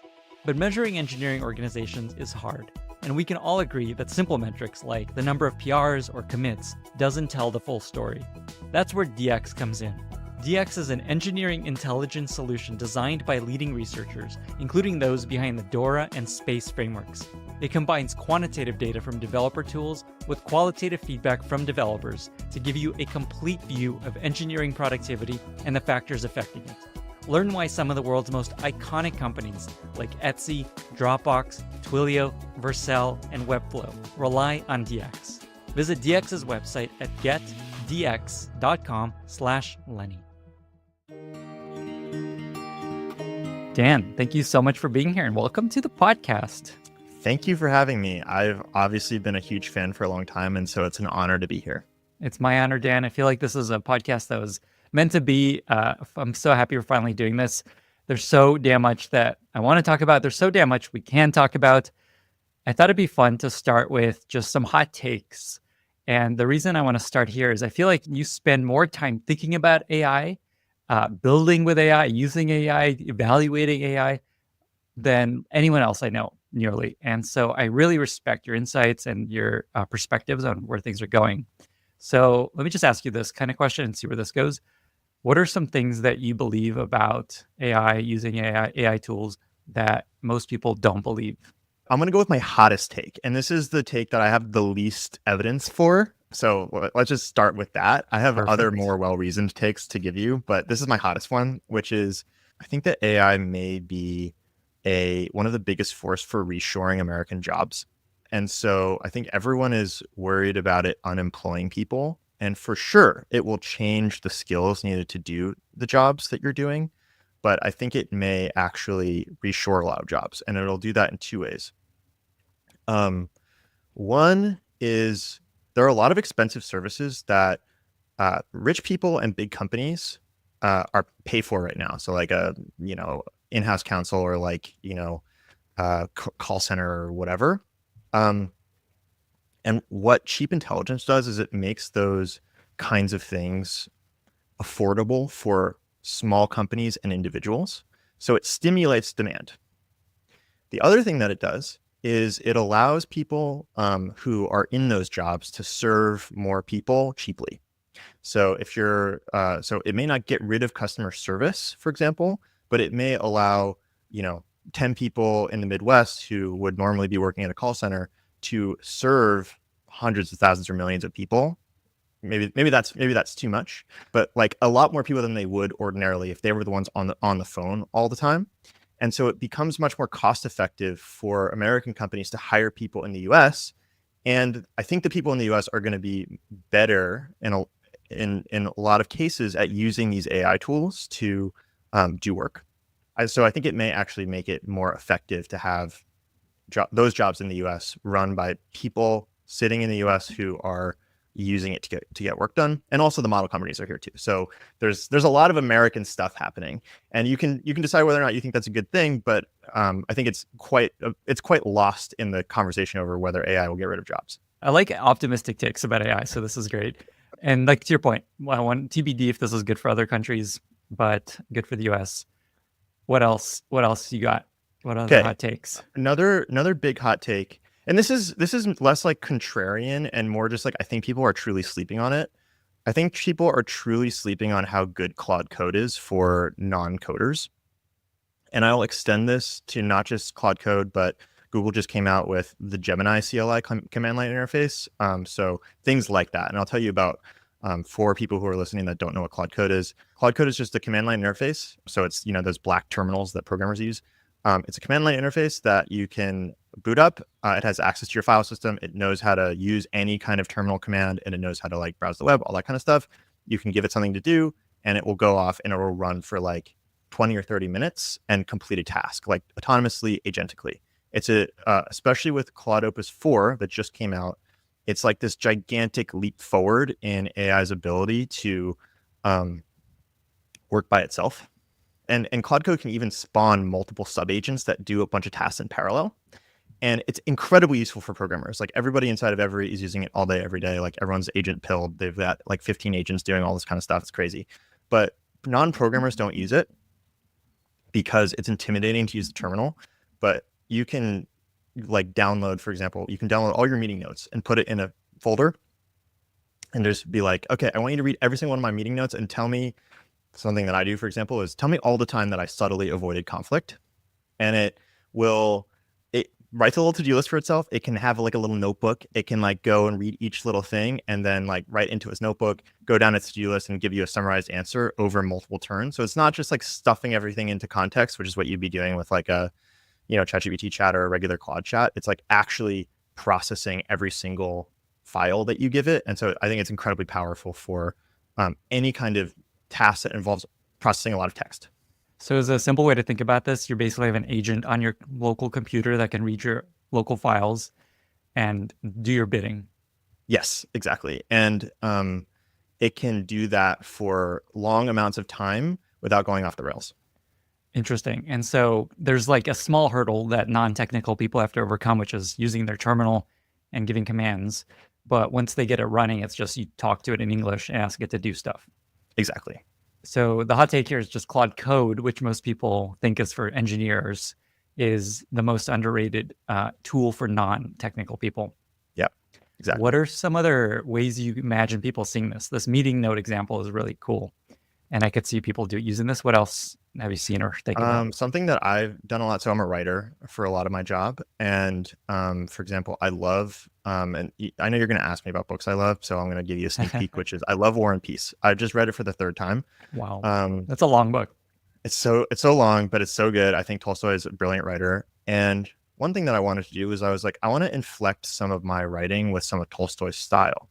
And the way I did that is I think he's incredible at these little subtle sentences where he shows you what a character is thinking and feeling just by how they behave, like how they move their face or like the mismatch between the intonation in their voice and the expression in their eyes, like all that kind of stuff. Like he's just like an incredible student of human behavior and psychology. And so I just downloaded War and Peace to my computer, which you can do because it's public domain. And then I had Claude read like the first 3 chapters of War and Peace and pull out all of those descriptions and make a guide for itself for like how to do like character descriptions like Tolstoy. And you could totally do this with like a regular like Opus command, but you couldn't put all of War and Peace into it. It would take a lot more hand holding to get it to do this. And it just sort of did this by itself, like without my like really intervening. It also ended up like downloading, I had it download a Russian version of War and Peace and the English version, and then start comparing different scenes that I love to like tell me about things that I might have missed in the translations. So that you can get as deep and weird and nerdy for whatever subfield you care about as you want to. Same thing for like, if you've got tons of customer interviews or like tons of customer data you want to go through, it's like incredibly powerful for going and figuring stuff out from big data sets like that. You actually inspired me to use, this is not what you're describing, but it's also something that's very cool. This is going to sound so nerdy. I'm reading Anna Karenina right now. Based on also Tolstoy. And this is recommended by a previous podcast guest. And so I was like, all right, I got to read this. Also very long. I'm on my Kindle. I'm just like, all right, 13% in. I've been reading for months. Hot take. I think War and Peace is better than Anna Karenina, especially for like a tech person, but they're both good. Okay. There we go. There's my year. I saw you tweet this use case that I love that I've been using, which is just while I'm reading, having ChatGPT voice sitting around and then just asking it questions, because you don't actually have to feed it the book. It knows the whole book. And Anthropic just shared this. I don't know if they shared it or someone found this in their legal briefings, that they actually bought tons of books and scanned them themselves. Yeah. Is how they did fair use. And so it has all its context. So just sitting there asking it like, what the heck is this thing in Russian society is super fun. Okay, so this is awesome. So the tip here is just coming back to your hot take. The tip is you basically can have an agent using local files and doing all kinds of cool stuff on your computer versus having to upload it into projects or into your prompts and things like that. Yeah. Super cool. So I guess the bet here is that people are going to discover this and start using this just day to day. I think they absolutely will. And I also think probably the model companies are going to start making this more accessible. Like, I think one of the things that will just come from Claude Code and other things like it into everything else you use, whether it's on the web or wherever, is all of the original AI apps were pasting a chat box into an existing UI. So, you've got Copilot. It's got like the autocomplete in the IDE. You've got Cursor. It's got a little sidebar with a little chat. And the difference with Claude Code is you never look at the code. It's not meant for coding. It's not meant for coding by hand. It's meant for you to say, I want you to get something done, and it goes and does it. And I think we're just getting to a point where for pretty much all of these, all the usual applications, AI is going to be good enough that we can get rid of the interfaces more or less, where you're like digging into all the things that it's actually doing, and it's you're sort of interleaved with its execution, and you're more just like, I'm delegating, it's going to go do it. Yeah, I had Cursor CEO Michael Thorell on the podcast, and this is his big vision, is what comes after code. And we don't need to be looking. Exactly.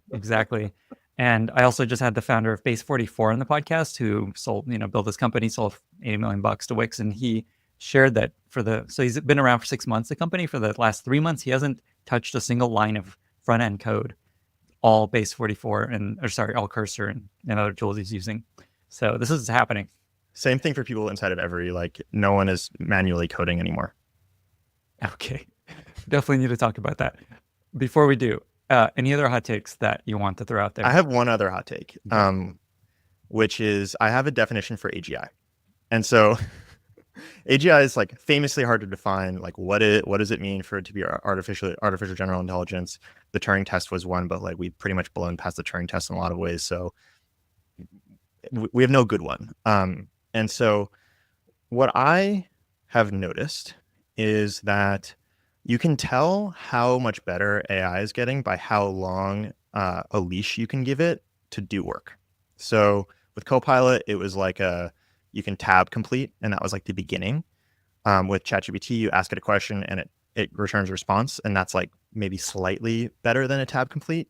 And then now with Claude Opus 4 and Gemini and all that kind of stuff, like it can go off and work also with deep research, it can go off and work for like 20 or 30 minutes. So that leash is getting longer where you have to intervene. And I was thinking about this, and it reminded me of Winnicott, who's a child psychologist. He wrote this book called Playing in Reality. And his conceptualization for what it means to become an adult, what it means to go from being an infant to a child to an adult, is when you're first born, you're effectively fused with usually your mother, your caregiver. Like there's no difference between you and her, or you and whoever your caregiver is. And growing up is this process of being gradually like let down in certain moments where you can handle being let down. So you learn that there's a separation between you and your caregiver. So for infants, it's like, instead of being like fused at the hip for like every hour of every day, you get left alone. Maybe it's like you get left alone to cry it out. Like who knows if that's like the right thing to do with infants. A lot of consternation there, but like that's teaching you that there's a separation between you and your mom or you and your dad. Like there's not going to always be someone to pick you up. And raising a child is about knowing when they're ready to be let down a little bit and have to stand up on their own. So I think there's that same leash with human development. It's like you get longer and longer periods of time where you can be on your own. So we're still in like kind of like 20 to 30 minutes is like maybe I don't know. I guess you probably can't leave a toddler alone for 20 to 30 minutes, but like, it's a little bit older than a toddler. Maybe 20, 30 seconds. Yeah. You can, with a toddler, it's like, you can be in the same room, but not interacting with them like every single second, for 20 minutes sometimes. So it's around there. And I think there's we have that a similar leash with AGI.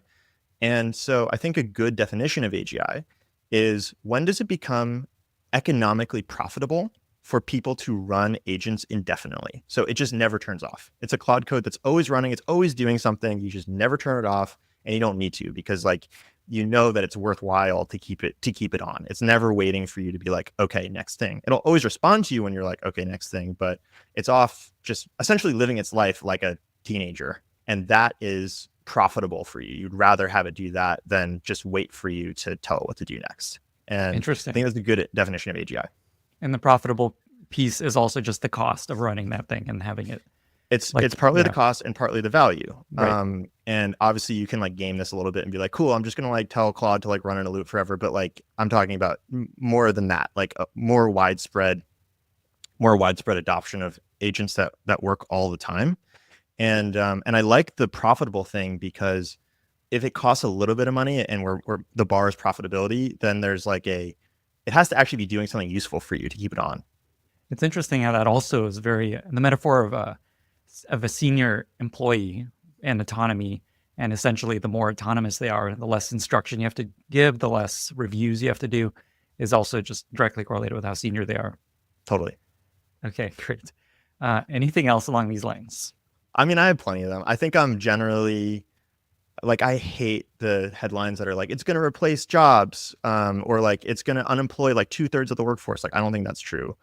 I hate headlines that are like, you don't use your brain when you use ChatGPT, or like another good headline is like, doctors alone, doctors plus AI, or just AI, like which one is better? AI is better. Therefore, like doctors are going to be outmoded. Like all that stuff is, I think, pretty dumb. So for the doctors plus AI example, I think it's important to recognize that using AI is a skill. And so if you study doctors in a vacuum that like don't really have a lot of experience with AI, yeah, you could probably create a situation such that like it's better to just use an AI. And sometimes it is going to be better, but there's like so many contexts that doctors need to make decisions and do things that it's really hard to take one study and make any sort of conclusion about that. And it's especially hard when you're dealing with a technology that's developing so rapidly that doctors can't really be like expected to be experts at it yet. But I would guess in 5 or 10 years, that will be totally and completely different. For the student example, or like the, AI turns your brain off example, I think it's really important to understand that in the history of technology, it has always been the case that you give up certain skills in order to get other ones. So, for example, Plato was famously very skeptical of writing because he thought it would harm your memory, and it did. We don't remember things quite as well as they did back in the day because they had to remember long epic poems to entertain each other. But I think writing is a worthwhile trade for having a slightly worse memory. And I think something similar is going on with AI, where, yeah, you may be slightly less engaged in certain tasks, but if you use it right, you're going to be way more engaged in other tasks where you have much more power. And so you can construct a study that says brain connectivity goes down when you use AI in the same way that you could construct a study that says people's memory are worse when they have writing skills, but I don't think anyone would want to go back to a world where no one was literate. That is super interesting. There's all these studies that are showing the benefits of AI to students with these studies in Nigeria and just how fast people progress. So I think it's really important in this context. You're sharing up that you will lose some things, but the hope is the gain is much higher. And so far, it seems like it will be. Yeah, I think people always, especially at the beginning of a tech hype cycle or a revolution paradigm shift, it's always easy to underestimate how quickly things are going to change. And the example I always use is I live in Brooklyn, and the tailor down the street from me, like, doesn't accept credit cards. Like, credit cards have been around for a long time. So it takes a long time for technology like this to be adopted, even in the best case. And I think it's really easy to underestimate how complex specific contexts are that humans know how to like deal with. And just because you can get a really good score on a test, it's incredible. I love AI. It's so incredible, but it doesn't actually give you an intuition for how difficult it is to actually be replacing specific parts of work or activities that you would do. I think a really good thing to give you a maybe like a little bit of an intuition for it is I built this thing over a weekend like a month ago that was can O3, can it predict what I'm going to say in a meeting? It's like, that's a benchmark. It's the CEO benchmark. And the reason I did that is because OpenAI is the gold standard for OpenAI for testing how powerful a model is they test it on their internal code base. So they say, how good is the new model at predicting what comes next in our internal code base? Because that's not anywhere out on the internet. So it's a really good benchmark for that. And so I was like, well, my meeting transcripts aren't anywhere on the internet. A lot of what I say is on the internet, and there's some overlap, but be kind of interesting. And so I ran a bunch of the frontier models on this, on just like my granola transcripts, and they're pretty bad. They are pretty bad, and it's not because they're not smart. There's this real push now. Toby from Spotify coined this term called context engineering, which is like getting the context to the model, the right context at the right time, like, is at least half the performance. And I think that's 100% true. It's something that I've been writing about for like 3 years. At the time, I called it knowledge orchestration. I think context engineering is probably a better term, but like, it's totally true. And that's a very, very hard problem to solve. It's not just like a one-shot problem where it's like, gigantic context window and we're done. I think it's going to get better over time, but the minute it gets good at predicting what I'm going to say next in a meeting, I'm just going to use it as a tool, and that's going to change the entire dynamic of what I say next in a meeting. So it's not as easy as it seems. Interesting. I imagine you can build a GPT from that, and then instead of having a meeting with Dan, now just talk to this thing and he'll make decisions. Definitely. And I mean, we do this a little bit. It's not the same as having being able to predict exactly what I'm going to say in a meeting. But I think if you're a CEO or founder or manager, it's really stunning how much of your job is just repeating yourself. And that is one of the best things about this AI, particularly AI revolution, is that you don't have to repeat yourself. And so we had it like last quarter. I tend to set like 1 or 2 quarterly goals. And like one of my big goals for us last quarter was don't repeat yourself. So I don't want to ever say the same thing in a meeting twice if I can help it. So for us at Every, like one of the big parts of Every is we have a daily newsletter.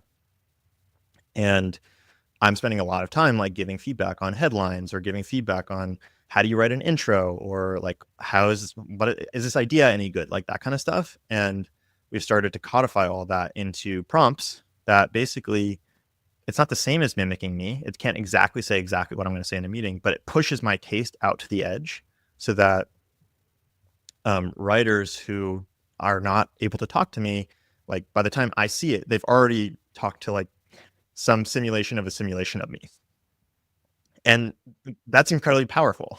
Let's follow this thread. This is exactly where I wanted to go.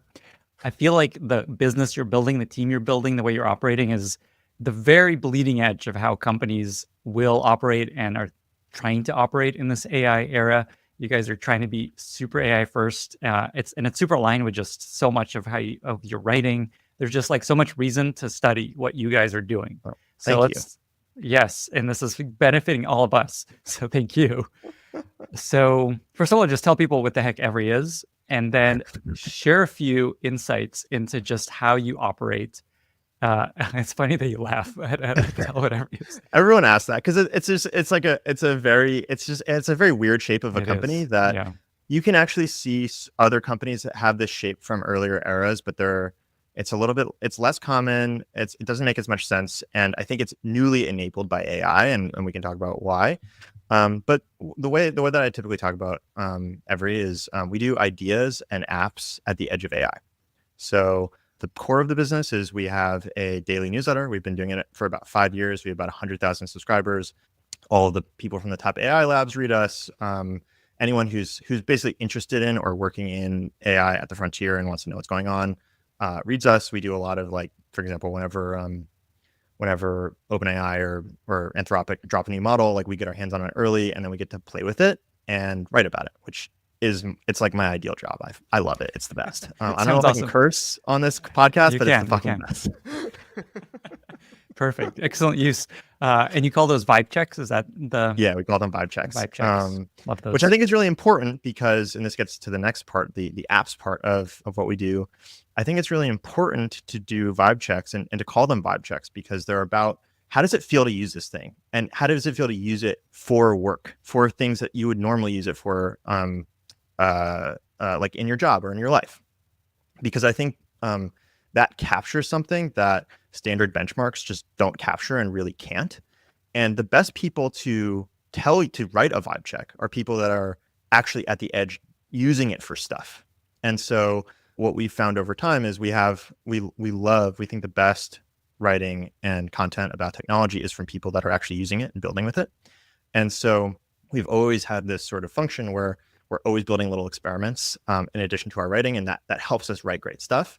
And that has turned into a suite of apps that we run internally, and the people who are building those apps are also writers, and they're contributing to things like vibe checks. So you get a really inside look into how is this stuff being built from people who are actually using it every day. And the suite of apps that we have, one's called Cora. We just launched Cora publicly on the day that we're recording this, which is really awesome. Congratulations. Thank you.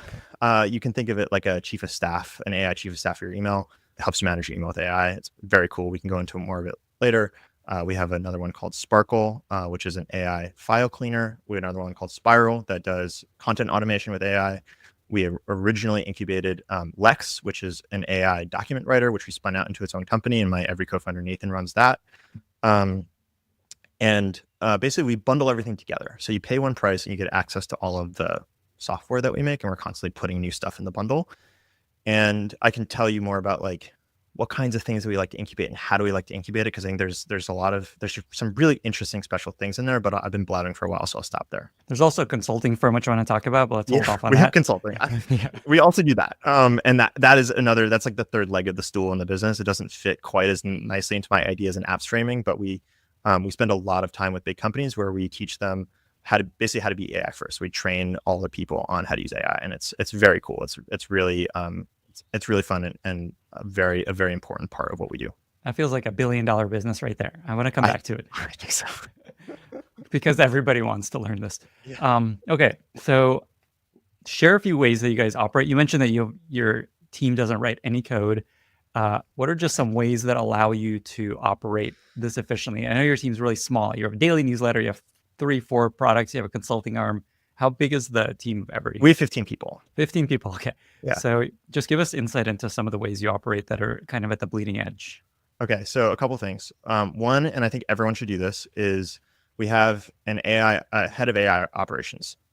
I sit with her once a week, and every time I'm doing something repetitively, we put it in a to-do list, and she's just constantly like building prompts and building workflows and stuff like that, so that I and everyone else on the team are just automating as much as possible. And I think that has been a big unlock, because it's really hard to, if you're working in a job all day, you're fighting fires, and like you're like, okay, am I going to do this in the way that I know how, or am I going to do it in the new way that might not work? Like, I'm going to spend a bunch of time in Zapier, like building some no code automation. Like, I don't want to do that.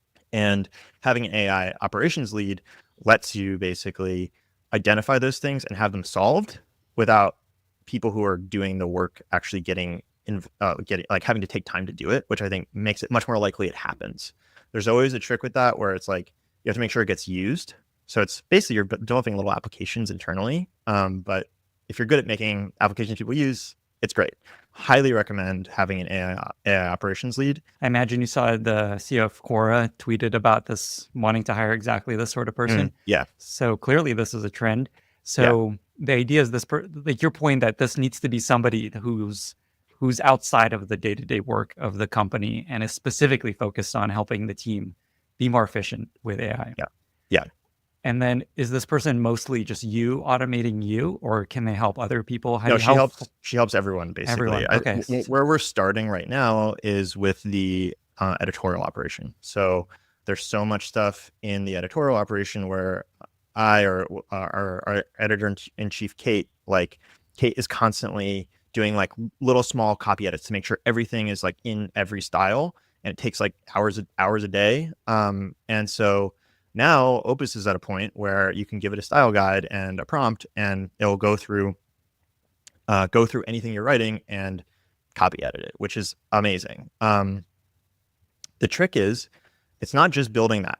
You also have to get Kate to be like, did you put this through the prompt yet? Anytime someone gives her something. So there's a little bit of like behavioral update too that has to happen, which I think is a really interesting organizational challenge. And I think for us, it's a little easier because everybody inside the org is like very AI first and just like wants to go do it. We don't have anyone really who's like, I don't know, I don't really want to do this. And that's a whole different challenge, which I think a lot of organizations face, but there's always a problem of getting people to use it. That is super cool. What is her background, this AI operations person? Her name is Katie Parrott. She actually does a lot of ghostwriting for us. So she also, when people inside of Every who are builders, often they just write themselves, but like sometimes they want help, and she'll help them write about like whatever they're working on. So that's how she started with us. She still does that, but she also spends a lot of time doing the AI operation stuff. And then before that, she worked at Animals, which is a content marketing agency, like one of the top content marketing agencies, and they're very process oriented. And I think the reason Katie is so good is because she's incredibly good at that kind of process stuff, or like thinking about that. But she's also a great writer, and she's also just incredibly excited about AI. She just like wants to tinker and wants to use it. And like, that was the thing that got me to be like, okay, you should just come and do that instead of just ghostwriting. We should add this to your plate. And it's been really fantastic. So I think that's at minimum, you really just want someone who's just like, I want to tinker, I want to build stuff. There's also people who have a little bit more of that process orientation. I think that is important. And to the extent they understand the craft of the thing that they're trying to build for, that also helps a lot. This is an amazing tip. I feel like everyone's going to start hiring these people. I think so. There's a couple other people who talk about this. So I heard Rachel Woods, who's another she thinks a lot about AI stuff. She's talking about it. I think it's becoming a thing, and I think it's really important, and it just like bleeds out into every other part of the org. So like we're doing this inside of the editorial org, but there's a lot of copy that goes out on Quora. And by the way, Quora is spelled Cora, so it's different from Quora. Slightly confusing. There's a lot of copy that goes out on Quora or Spiral or Sparkle that we want to have that same every quality bar for. And so we have, engineers sending Kate like, here's the Figma file. Like, can you go and like do copy edits? And that sucks for everybody. And Kate is one person, and it's just really hard to do that. So one thing that we did, Nitesh, who's one of the programmers, engineers on Quora, built a Claude Code command that just uses that prompt and checks through the entire code base for all the copy edits, and then creates a pull request on GitHub, and then sends the pull request to Kate. So she's just like looking at the pull request and being like, does this make sense? And so you can translate that prompt into, for example, a format that engineers can use, and suddenly your engineering team is writing marketing copy in the style you want. I think that's so cool. That is extremely cool. I'm going to take us on a little tangent. You keep mentioning Claude, and I'm curious just what is kind of in the stack of tools that you find yourself using, that your team ends up using. This seems like Claude is a core part of it. I do love Claude. I would say I'm generally, my first thing that I open is O3. I'm like a ChatGPT boy. And I think O3 is super high quality. I think it's great for writing, it's great for coding, it's great for all that stuff. And what it has that really makes a difference still from Claude is it has memory. And I just love that. Like, I've spent so much time yelling at ChatGPT about like, I need my writing to be punchy and concise, and it just knows that now. So I think when I ask it to write something for me, it's like actually better than yours, or maybe not yours, but like your average ChatGPT user. And I also find like I use it a lot for self-reflection and personal growth type stuff. So it knows me. So when I send it a meeting transcript and I'm like, how did I do? It's like, well, you did that thing that you normally do, but you're way better on this other thing. And I like that. I think that's really great. So day-to-day, O3, that's my go-to. I think Claude Opus is, first of all, Claude Code.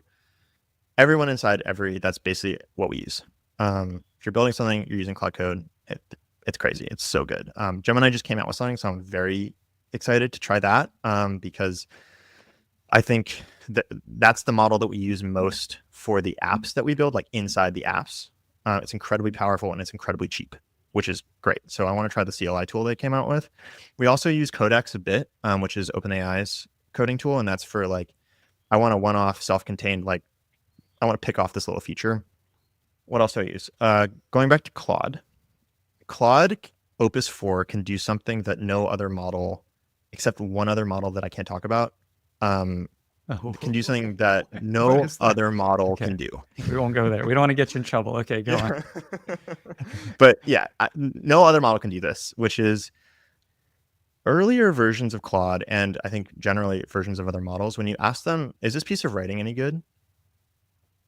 Claude, for example, would always give it a B+. And then if you did another turn of the same conversation, you're like, I updated this, it would always go to A-. And then if you give it another turn, it would go to like A, So it like doesn't have the same kind of gut. It's like, it's sort of thinking about what you probably want to hear too much. And there's various methods that you can use to like prompt engineer around this, like give it a template or like whatever. And they sort of worked, but it just still doesn't have that thing where it's like, can it tell if writing is interesting or any good? Does it have that gut sense? And Opus 4 has it. It's really wild. And I think that's super important because it opens up all these use cases where you might want to use a language model as a judge. So for us, for example, we're working on a new version of our product Spiral, which does content automations. You've used that in the past. And we're doing essentially Claude Code, but for content style product where, you say, I want to write a tweet, you give it all the documents, it has a bunch of memories, it creates a to-do list for itself, and then it goes and writes. And one of the things that is so interesting is now because it can judge things, part of its to-do list is, okay, I wrote 3 tweets. I'm going to like judge whether I think these are any good. And then it can improve before it comes back to you. And that's just like a huge, huge unlock that we were struggling for like 3 months to like build this like crazy system to like try to get it to judge writing. And then Opus 4 just like one-shotted it. And we're like, great, this product works. Let's start shipping it. So yeah, I love it for that. Are there any other AI tools that you just use regularly? You mentioned Granola, even outside of the bottles. So what are some that you think maybe people are sleeping on? I use Granola. So I used to use Super Whisper and Whisperflow, which I think are fantastic. We have an internal version of that called Monologue that will be shipping in like a month or so that I use now, but you can think of them as roughly equivalent. And I think like generally speech to text interfaces are the future and more people should be using them and more people should be building them as affordances. We use Notion all the time, and I specifically use their meeting recording. I think that's mostly the Sweet. stack. Okay, that was really helpful and super interesting. This episode is brought to you by PostHog, the product platform your engineers actually want to use. PostHog has all the tools that founders, developers, and product teams need, like product analytics, web analytics, session replays, heat maps, experimentation, surveys, LLM observability, error tracking, and more. Everything PostHog offers comes with a generous free tier that resets every month. More than 90% of customers use PostHog for free. You are going to love working with a team this transparent and technical. You'll see engineers landing pull requests for your issues, and their support team provides code-level assistance when things get tricky. PostHog lets you have all your data in one place. Beyond analytics events, their data warehouse enables you to sync data from your Postgres database, Stripe, HubSpot, S3, and many more sources. Finally, their new AI product analyst, Max AI, helps you get further, faster. Get help building complex queries and setting up your account with an expert who's always standing by. Sign up today for free at posthog.com/Lenny and make sure to tell them Lenny sent you. That's posthog.com/Lenny. Let's go back to ways that your team operates. You mentioned having Kate, was that her name? Yeah. Okay. What else? What else do you do that you think other companies should be doing or will eventually start doing? So the curate team, which is Kieran and Nitesh, I love basically that that's the team. 2 people. That's the team. Yeah. Well, it's curate. It's Kieran, Nitesh, and 15 Claude Code instances. So it's it's more powerful than you think. I love that this is just again a glimpse into the future.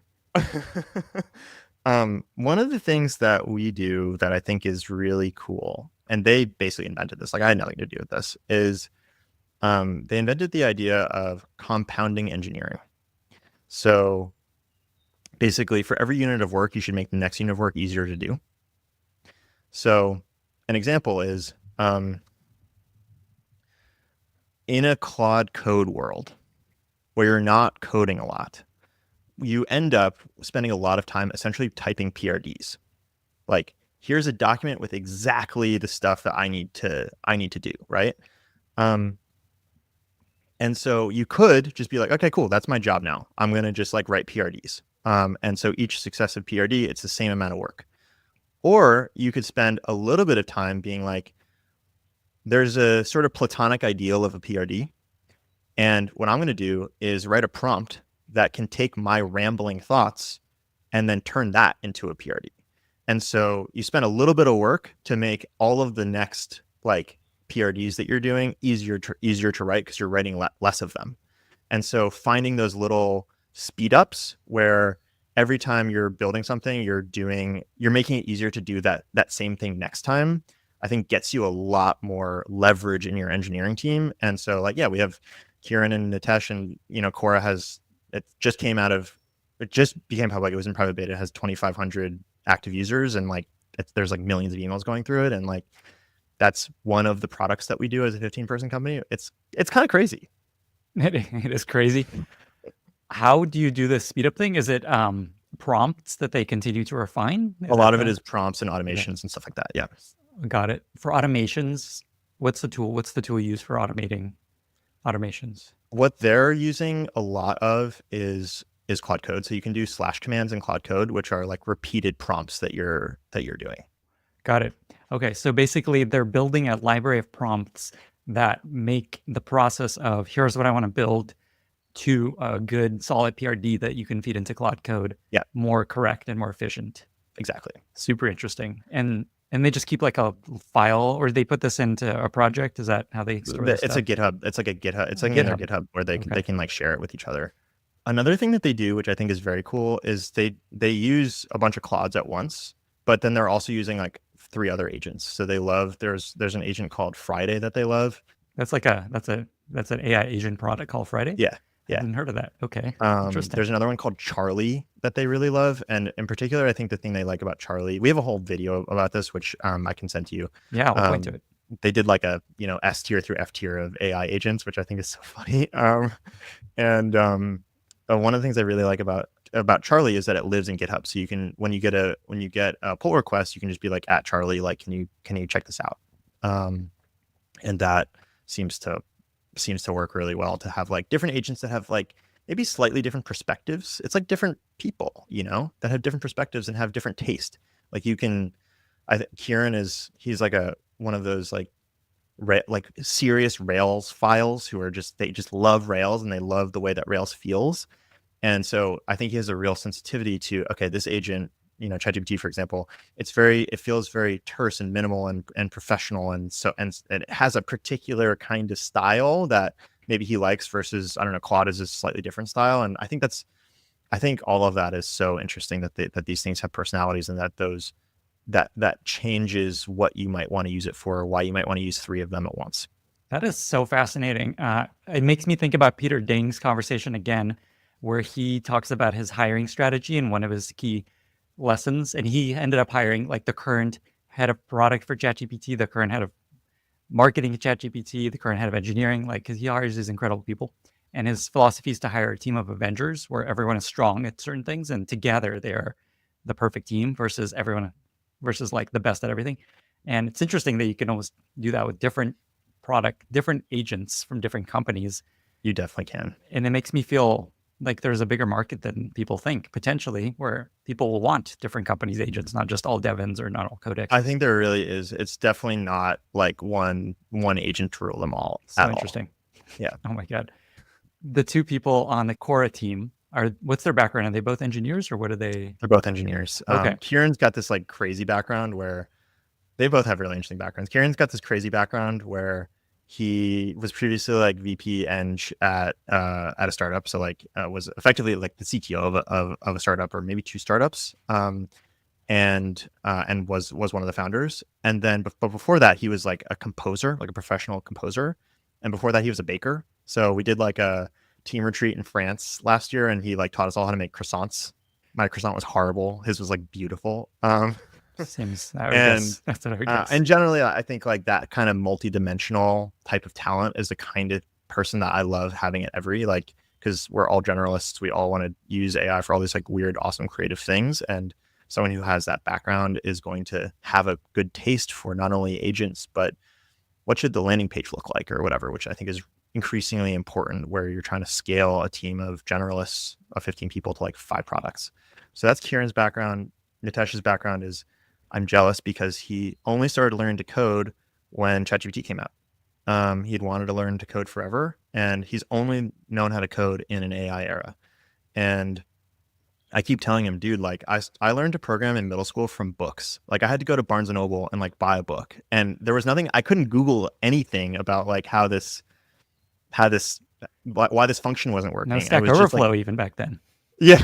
There wasn't Stack Overflow. There was like weird BBNet forums and stuff that like I was like 12 and I probably shouldn't have been on there or whatever. So he has gone so much faster than any other engineer, I think, like in a pre-AI era. And I see the same thing in the rest of the company. Like, I think there's this huge question about what happens when kids, like entry-level jobs are taken away by AI. And my take is like that's worth thinking about. And it's possible that might be a problem at some point. But my take is whenever I see a kid with ChatGPT, I'm like, holy shit, they're going to go so much faster than any other person that I've worked with. Like we have this guy, Alex Duffy, who works with us. He writes for Context Window, and he just launched. We taught AIs how to play diplomacy with each other, which is really cool. And he did that whole thing, and I think he's really, really, really, really talented. And when he came to us, like I guess almost a year ago now, it was one of those classic cases which I've seen like over and over at Every, which is you have great ideas, but you're not a good writer yet, and it's really hard for me to do anything with you until you're good enough at it. So I have to give you like small little things until you get better and blah, blah, blah, whatever. And what I noticed with him is he was just making he made like a year's worth of progress in like 2 months, because every time I sat down with him and told him, okay, here's how you tell a story, here's how you think about a headline, like he recorded all of it, put it into a prompt, and like he never made the same mistake twice. And I think he's so much accelerated from where he would have been because of this stuff. And I see that in lots of other parts of the org. So Nitesh is another good example. And so I think generally people are going to figure out that like some 20-year-old with ChatGPT subscription is like super powerful if you just like mentor them. And I think that's great. Man, there's so many threads I could follow here. Like there's all this fear of entry-level people will never, like the roles are disappearing for entry-level people. And so how will we ever have senior people if these people can't learn to do things as an entry-level person? And what you're saying is ChatGPT and these tools help you accelerate really quickly. So you don't really need to be at the bottom rung for a long time. Yeah. You're effectively like learning how to be one level above the entry level from the beginning. And you have to, and this is sort of my whole allocation economy thesis, where when you look at what skills are going to be valuable in the AI era, one big group of skills are the skills of managers. today they're human managers, tomorrow everyone's a model manager. Right now, AI is not like right now. Management skills are not broadly distributed because it's very expensive. Another expensive thing that so 8% of the workforce is managers. It's now going to be much cheaper to manage. So more people are going to have to do it. And so that's the thing that kids, 20-year-olds, whatever ICs now are going to start to have to learn. In addition to, it's not like you can just say like, okay, go do it and then come back. Like you have to be able to go into the work that's being done and help make it better. But they're learning both at the same time. They're learning how to manage and how to do the actual work so that they're good at it. And the managing here is managing agents, right? Yeah, Or you're managing AI. Yeah. And so this is a good, coming back to your point about how this core team, and I guess you said everyone doesn't write code, zero code written. Now it's just managing agents that are writing code for you. Yeah. Okay. I've never heard of a company at this stage. So this is extremely cool. So the workflow is they give it, here's what I want. I refine it using this cool prompts library that they build on, and agents build code, write the code. Then basically the time is spent reviewing code and then reviewing the output. What does it look like? Yeah. What does it feel like? And then continuing to refine. Yeah. Wow. So you guys are at where Michael from Cursor said we will be.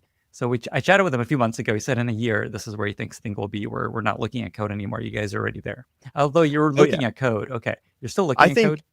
They definitely are looking at code. Yeah. So, you're doing a code review before you merge anything. And I do think like Danny, who runs Spiral, which is the Claude Code for content tool I was talking about that we're building, he spent a couple of days like digging into the internals of some third-party library that we were interested in.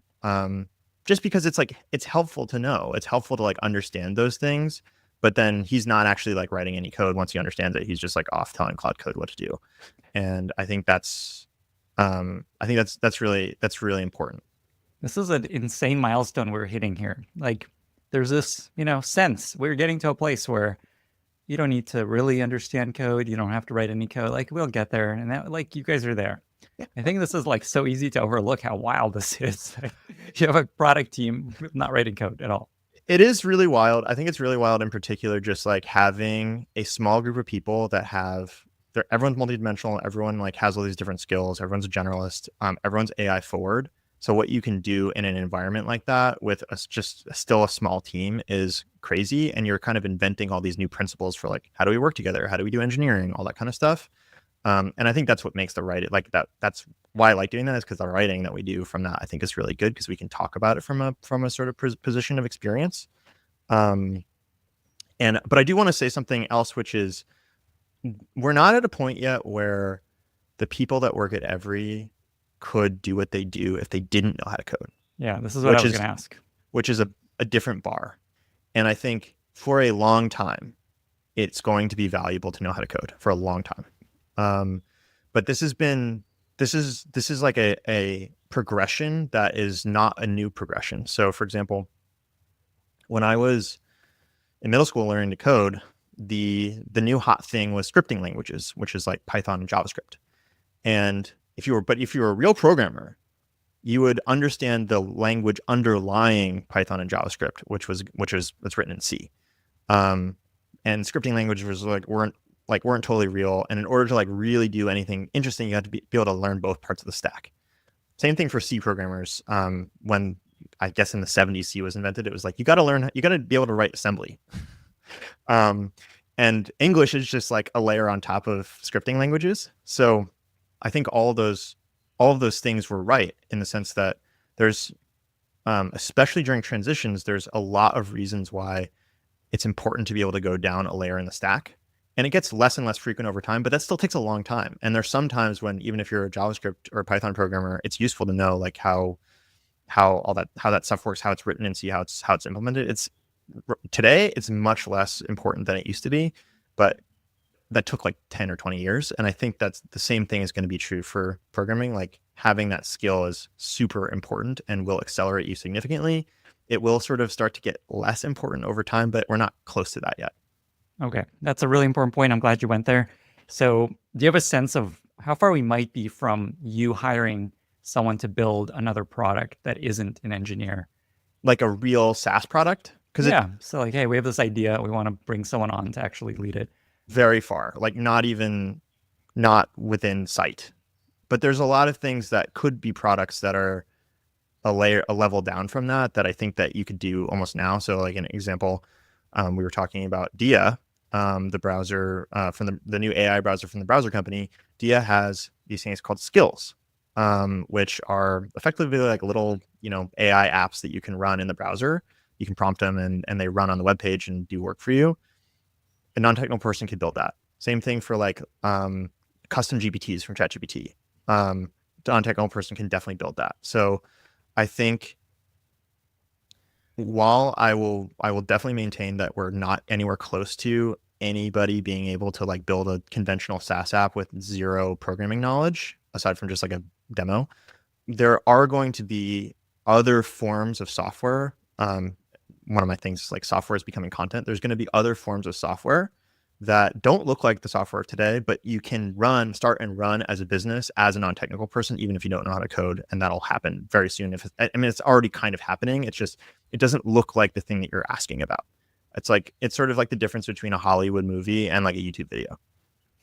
Okay. I think that's really reassuring to a lot of people. Basically, what you're seeing is AI just supercharges people who have a skill and allows them to do a lot more. Yeah. Okay.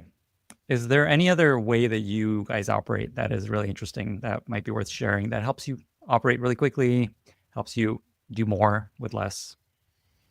I would love to talk about how we think about building products, what products to build, what do we end up building? Because I think that there's something sort of special about it that probably there's a playbook that is useful for people. So when I think about this is only sort of snapped into focus recently. So a lot of this was just like doing it intuitively without really a thought for it. But when I think about the kind of things that we have ended up incubating, it goes back to something I said at the beginning, which is there are these things that were historically really expensive, that only rich people or big companies could buy. So a chief of staff for your email. I think a therapist or like a lawyer is another interesting example. Someone to like organize your closet, or organize your computer is another example. Someone to ghostwrite for you, that are becoming orders of magnitude cheaper, so that everyone can use them, even if you're at a small startup. And so basically, like when you're running, like we are sort of this AI first company, you're running into all these little things where you're like, I wish I had a ghostwriter right now. But ghostwriters are really expensive. Or I wish I had a lawyer, but it wouldn't cost me like $25,000. Lawyers are really expensive. And there's a lot more demand for those services than can be fulfilled because they're so expensive. And what AI does is it allows you to be like, oh, I could just use Claude for that. I can use ChatGPT for that. And so you're able to use the demand that you have, that like we can afford a lawyer. We have ghostwriters, but like there's a lot more that we can't do because we can't afford it. So we still have our lawyer and we still have our ghostwriters, but we just do a lot more of that stuff. So we notice that we start to then use like ChatGPT and Claude first, these general purpose tools, to try it and see, is this useful? Does this actually work? All that kind of stuff. And then if it does, we will like unbundle it into its own separate thing that becomes an app. And I think what's really special about this time is the entire game board has been like totally reset in terms of things you can build. Where, 5 years ago, it was like, you're going to build another Notes app. Like we've been building Notes app for forever, like another B2B SaaS app. Like it's all the same stuff, just like slightly different packaging. And now it's like totally new territory. No one knows what's going on. No, like everyone's inventing it as it happens, right? All these new workflows are being created in a very similar way to, I don't know, for example, when spreadsheets were first a thing on computers, like we were figuring out all these new workflows on spreadsheets. They got unbundled into B2B SaaS. Same thing for ChatGPT and Claude. And what's really cool is you can be like, cool, I'm using ChatGPT for this. It's really useful for me. And you might be like one of the first people to like really notice that. And then because everybody that works at Every is AI first and came to us because they read Every. So we all have the same vibe and we're all kind of doing similar stuff. they become our first users. So we measure the success of the product by like, is it a banger inside of every? Like Monologue, the app that I was talking to you about, like everyone just started using it. We were like, okay, we've got something here. And what's really interesting then is if everyone inside of every uses it and people read every, they have a similar vibe to us too. So they become the next set of users. And that's a really, I think, interesting like pipeline for building applications or building apps. It's a totally new like green field, so that all the stuff you're thinking about, like it's probably new, which is really cool. And over time, what I think is organizations like ours, people who are playing at the edge, we're doing things that in like 3 years, everybody else is going to be doing. So it may be kind of niche for now, but it will be a big deal in 3 years when everyone else has the same needs that we do. That is really cool. What I'm hearing is GPT wrappers are a good idea and are worth building. I 100% think GPT wrappers are amazing, and they've been much maligned for absolutely no reason, and people don't understand how absolutely valuable they are. I think there's also just you raised the SIP seed round.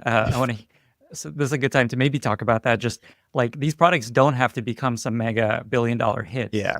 You kind of have this portfolio of companies. You have the content business. So I think there's a Yeah. really interesting approach to how big these need to get to be successful. Maybe just talk Yeah. about that.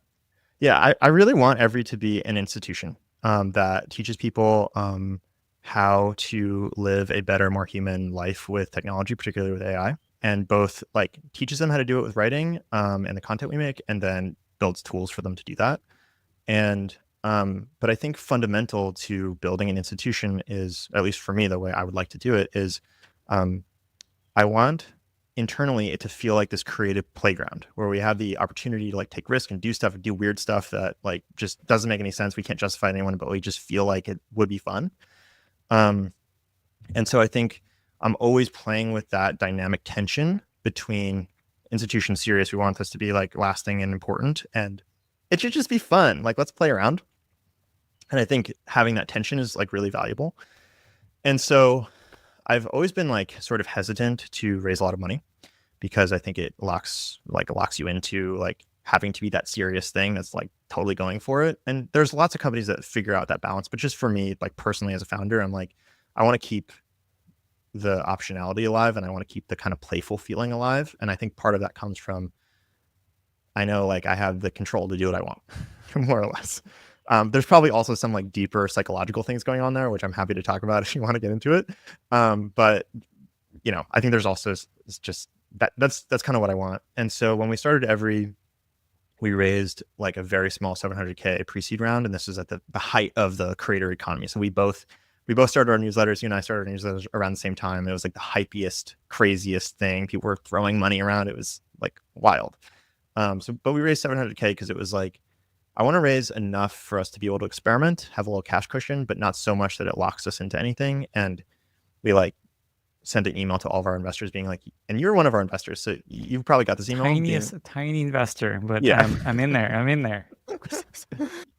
We sent an email to everyone being like, this is probably not a venture business, so you should not expect us to raise again. And we even raised on this slightly modified SAFE that gave everyone the option to convert to equity in 3 years, even if we didn't raise more money. So we did it in a way that allowed us the option to get really big and do the traditional thing, and also the option to do it the way we want to do it. Maybe it's not a huge business, but we love it. That's great. And we did the same thing for this recent round where we raised up to $2 million from Reid Hoffman and Starting Line VC. And we did it as what I've been calling a SIP seed round, which is basically they've committed $2 million, but we can pull it down whenever we want. And we just do it on a SAFE at a set cap. And for me, that's really helpful because it allows me psychologically to take a lot more risk. Like if we go to zero on the bank account, I can get more money. Great. I don't have to think about it. But what's also really helpful is I'm not, and the rest of the team is not, staring at a gigantic number in the bank account being like, cool, like we can burn this. Let's burn it. And also for our investors, like, I think Reid very much wants us to succeed, but like, I don't think he cares like what size of business this is. Like, I think he's more philosophically aligned with the thing that we're trying to do. And if it becomes a huge business, he's psyched for it.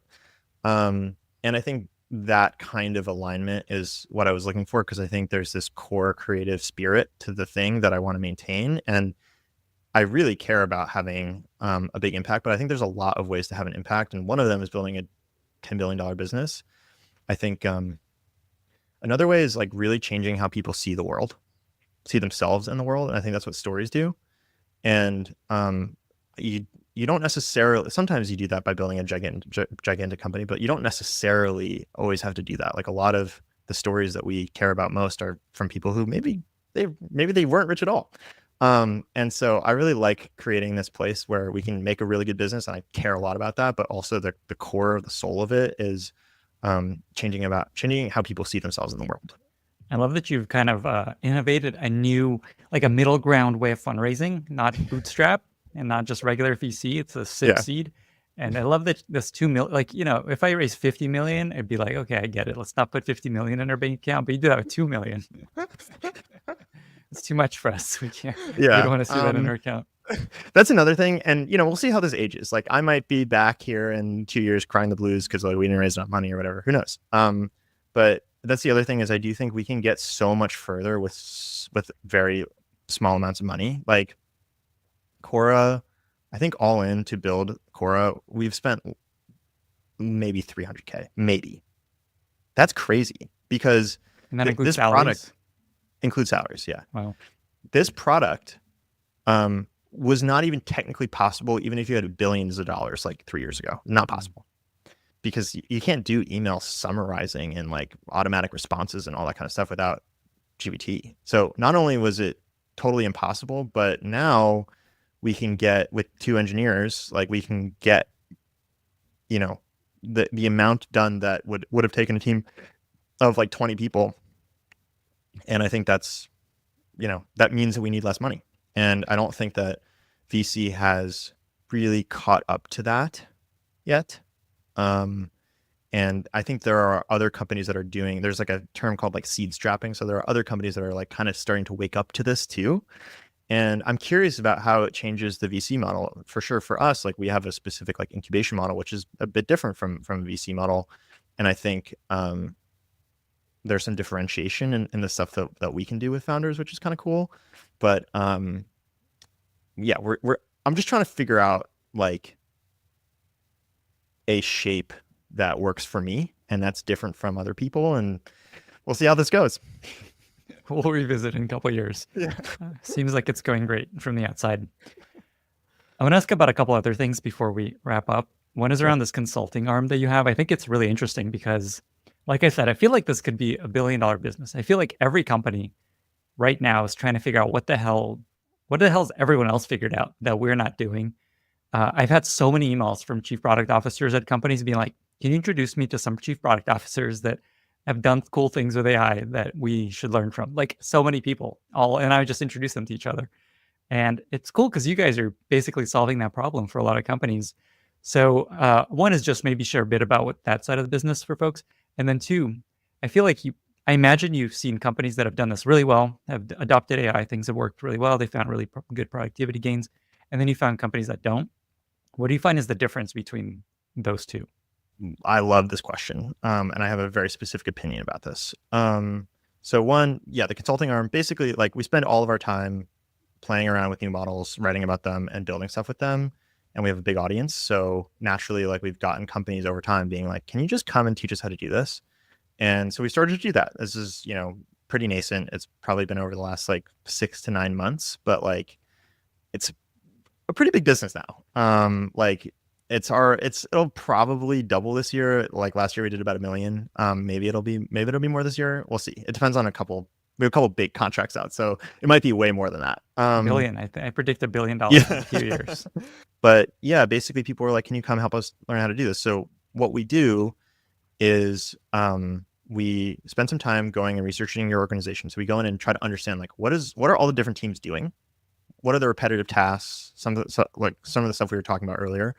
And then what we will do is first we present a little report, tells you like, here's everything that we found. Here's not only that, but you have a chat bot where you can chat with all the interviews that we did and you can pull out your own insights. We have a whole dashboard where it shows you like, here are the teams that are really into this. Here are the teams that are not. Here's like how much leverage you might be able to get on different teams based on the interviews and based on the AI analysis. It's pretty cool. And this is like, that's an app that I like vibe coded like over a weekend with Devin like a year ago. And then Alex runs the part of the consulting, like has helped upgrade it. Then what we do is we have a training curriculum. So we go in and train each team and we customize it based on the interviews that we do, because one of the interesting things about AI is it's such a general purpose technology. And I think people who work inside companies, 10% of them are like, I'm super curious about this. 10% are like, I will never touch this. And 80% are like, if you tell me how to do it for my job, I'll do it. And so we customize the training to be like, here are the exact prompts you're going to use. And here's the exact situations you're going to use them. And that really, I think, helps drive the adoption. We spend 4 weeks with each team, an hour a week, that kind of thing. It seems to be really cool. And then we'll often also, after this, go and build automations and do some of the AI operations stuff we were talking about earlier. Companies really like it. I think we work with a lot of like big hedge funds and PE firms and big companies, all that kind of stuff. To your second question, which is like, what separates the good companies from the bad, or the companies that end up adopting this? I think the number one predictor is, does the CEO use ChatGPT? Or insert your own chatbot. If the CEO is in it all the time being like, this is the coolest thing, everybody else is going to start doing it. If the CEO is like, I don't know, this is for someone else, like no one else is going to be able to lead that charge. And they're either going to have, either they're going to be negative on it, and so definitely no one's going to do it, or they're going to have way unrealistic expectations because they have no intuition for what's possible, and they're just going to get really disappointed.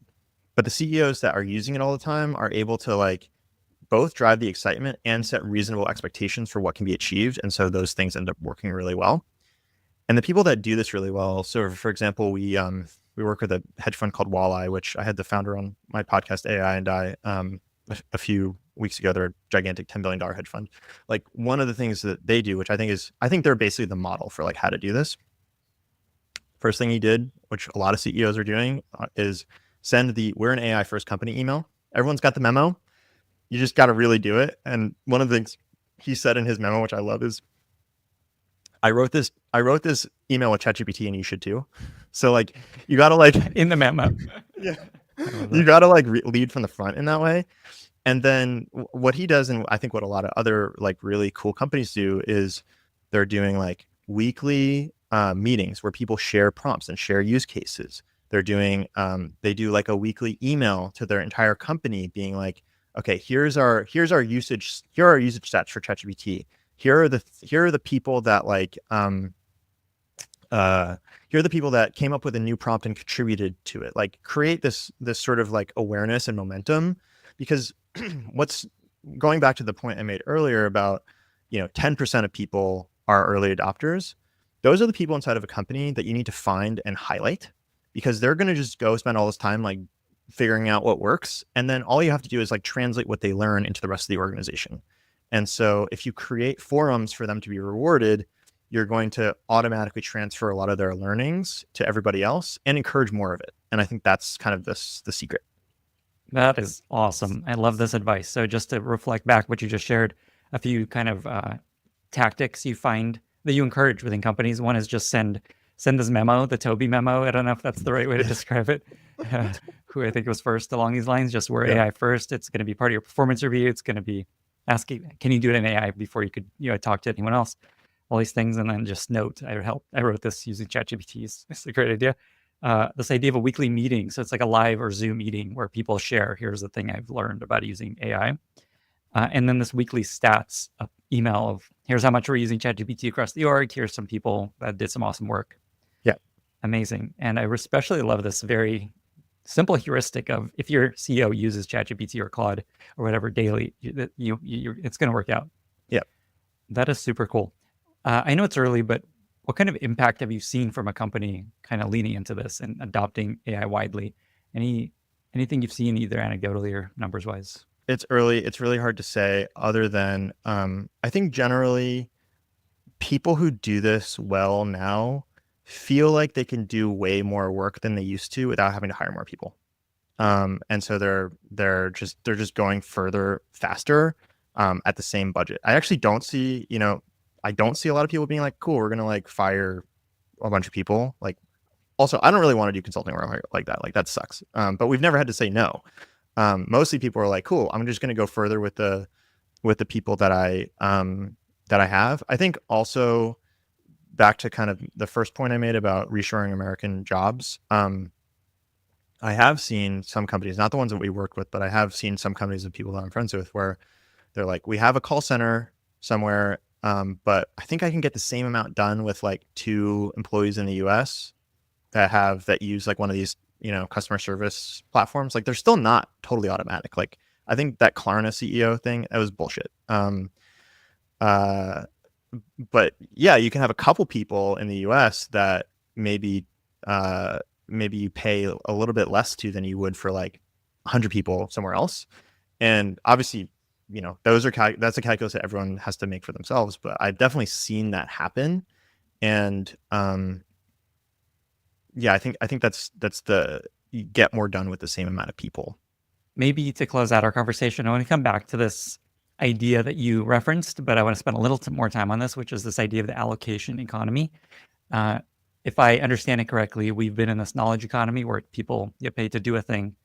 And your thesis is that we're moving to this allocation economy where skills become, the manager skills become more important, and we're going to be spending more of our time managing. And I think what's amazing about this is it also tells you which skills will matter more in the future, which is something I think a lot of people are thinking about. So maybe just answer that question and share whatever you think is important to share to give people a sense of what you're thinking.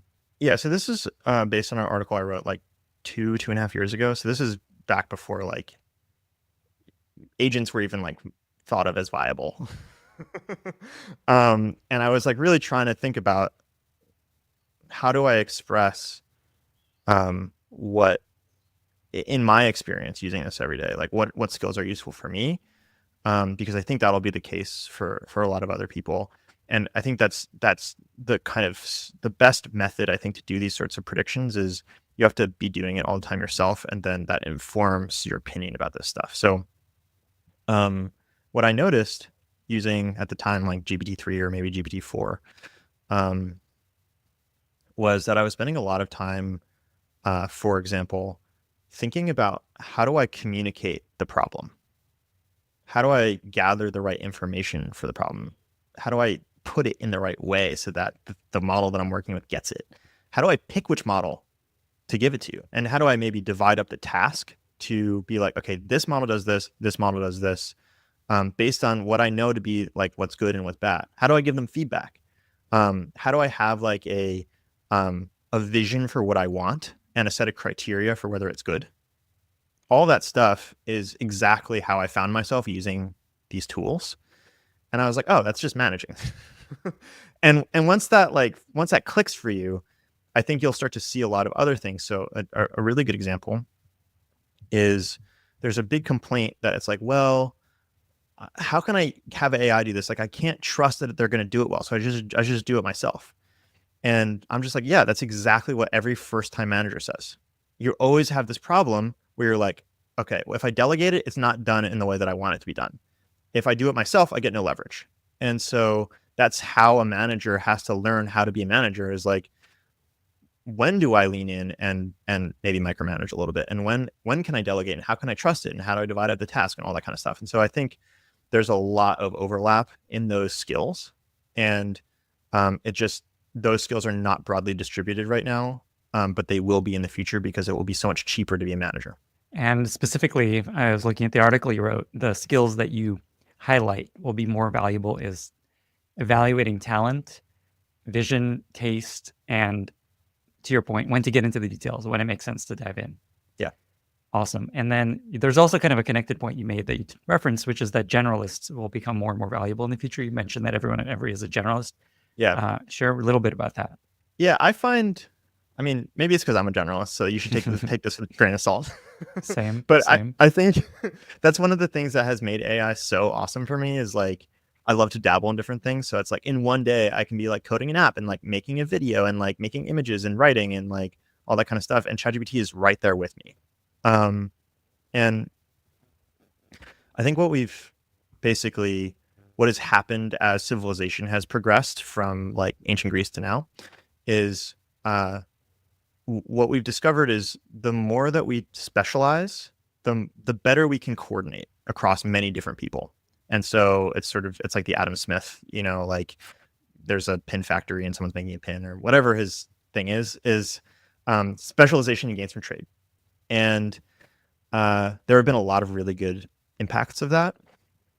And I think you can, like one of my favorite examples of this is back to like ancient Greece, ancient Athens. Athens was a civilization of generalists, at least for citizens. They have some, a bad history with women and people who are slaves, but like, let's just put that to the side for a second. If you were a citizen, generalist, you could be expected to be a fighter, a judge, a juror, maybe a general. Like you could expect it to have many different roles inside of your society in your lifetime. That changed though, because Athens became an empire. And as it became an empire, if you're going to send like a general off to like go and invade Sicily or whatever, you want that person to be like pretty skilled. And so it started to break the general kind of thing into people start to have specific roles and they coordinate with each other and all that kind of stuff. And I think that pattern has actually been really good for developing civilization, but it's also, in a lot of ways, like it's not as fun. It's actually really cool to be a well-rounded person. And I think the interesting thing about AI is that it's a little bit like, you can think of it like having 10,000 PhDs in your pocket. It's like, it knows so much about every little branch of human knowledge and every art form and every, way of making things or building things. And you just have access to that. So it's good for doing a lot of the specialized tasks that you might have had to spend like 10 years getting good at, learning about this particular species of cicada. So you know exactly how they reproduce. But now you've got this thing in your pocket that can tell you all about that in any given context at any given time. And so you're empowered to jump a lot more between all those different domains of skill. And you can get more done as, for example, like a founder where I think we can stay at 15 people much longer than we would be able to. So the people inside of every can stay generalists for much longer. And I think that may like sort of ripple out into the rest of the economy, where instead of like gigantic, massive corporations where like each person is doing like one little like button turning, you have many more smaller organizations with more generalists. And I think that would actually be a really good thing. This reminds me, I was talking to my personal trainer that I'm trying out for a little bit, and she said that she's a very big vision kind of high level person and not good at executing, getting like we're staying organized. And ChatGPT is such a godsend for her because she's just like, here's what I want to do roughly. Just help me get it done. That's great. And I love that. Yeah. And it really made me think about just how much value all this stuff is going to unlock. This was amazing. It was everything I wanted it to be. But with that, we reached our very exciting lightning round. Dan, are you ready? I'm ready. Here we go. What are 2 or 3 books that you find yourself recommending most to other people? Well, I already recommended one, which is War and Peace.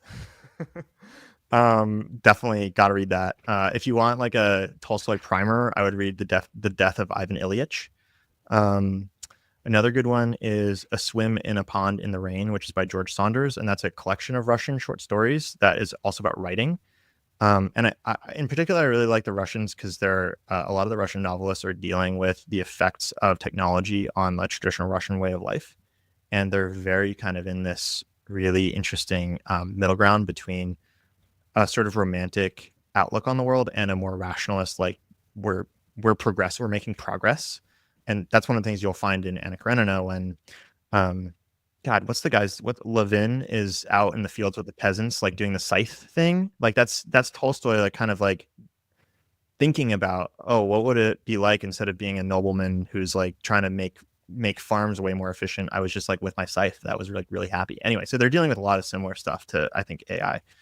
The Master and His Emissary is another really good one, and that's about basically how the different hemispheres of the brain view reality. It's really, really good, and I think it relates to a lot of AI stuff too.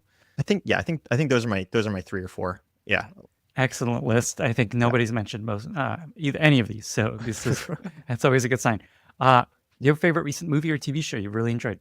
Yes. I really love Deadwood.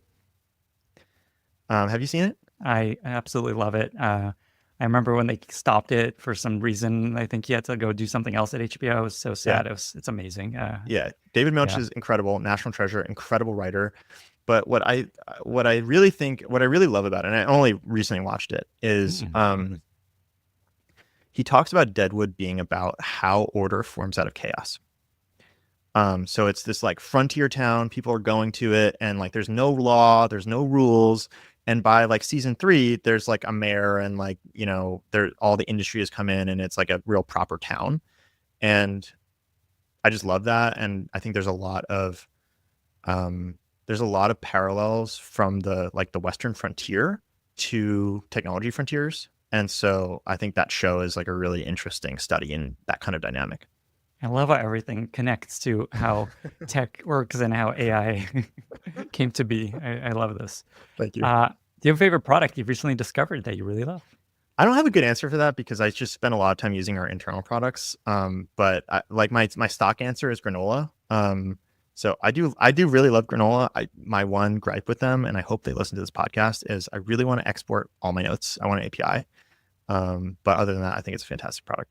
That is definitely the most mentioned product in this segment for the past couple months. So Yeah. good job, granola. I can't help but mention you get a year free of granola if you become an annual subscriber of my newsletter. What a freaking deal. And not just you, but your whole company gets free granola for a year. What a deal. This is not a paid promotion by me. I just, that's just how I feel. So I'm glad it's part of the bundle. Yeah, incredible. Okay. Do you have a favorite life motto that you often come back to, find useful in work or in life? So basically, like, I use ChatGPT all the time and it has memory. So I was like, I'm going on Lenny's podcast. What would my life motto be? And it said, your life motto is witness deeply, build bravely. You prize slow, attentive seeing, whether it's reading Tolstoy, tracking meditation themes, or x-raying a David Milch paragraph. So like it's hitting all the stuff I just mentioned, which is really funny. And then build bravely. You turn those insights into concrete things like Every and Quora and long form essays and all that kind of stuff. So I think there's something about that. Actually, this actually reminds me of the actual motto, which is, and I didn't come up with this, I think it's like Pliny the Younger said, do things worth writing about and write things worth reading. Seems like a pretty good summation. Do things worth writing about and read things worth reading. Write things worth reading. Write things worth reading. That's should be the motto of both of our newsletters. Yeah. That is really good. Okay. And by the way, I love that you asked ChatGPT, what's my life motto?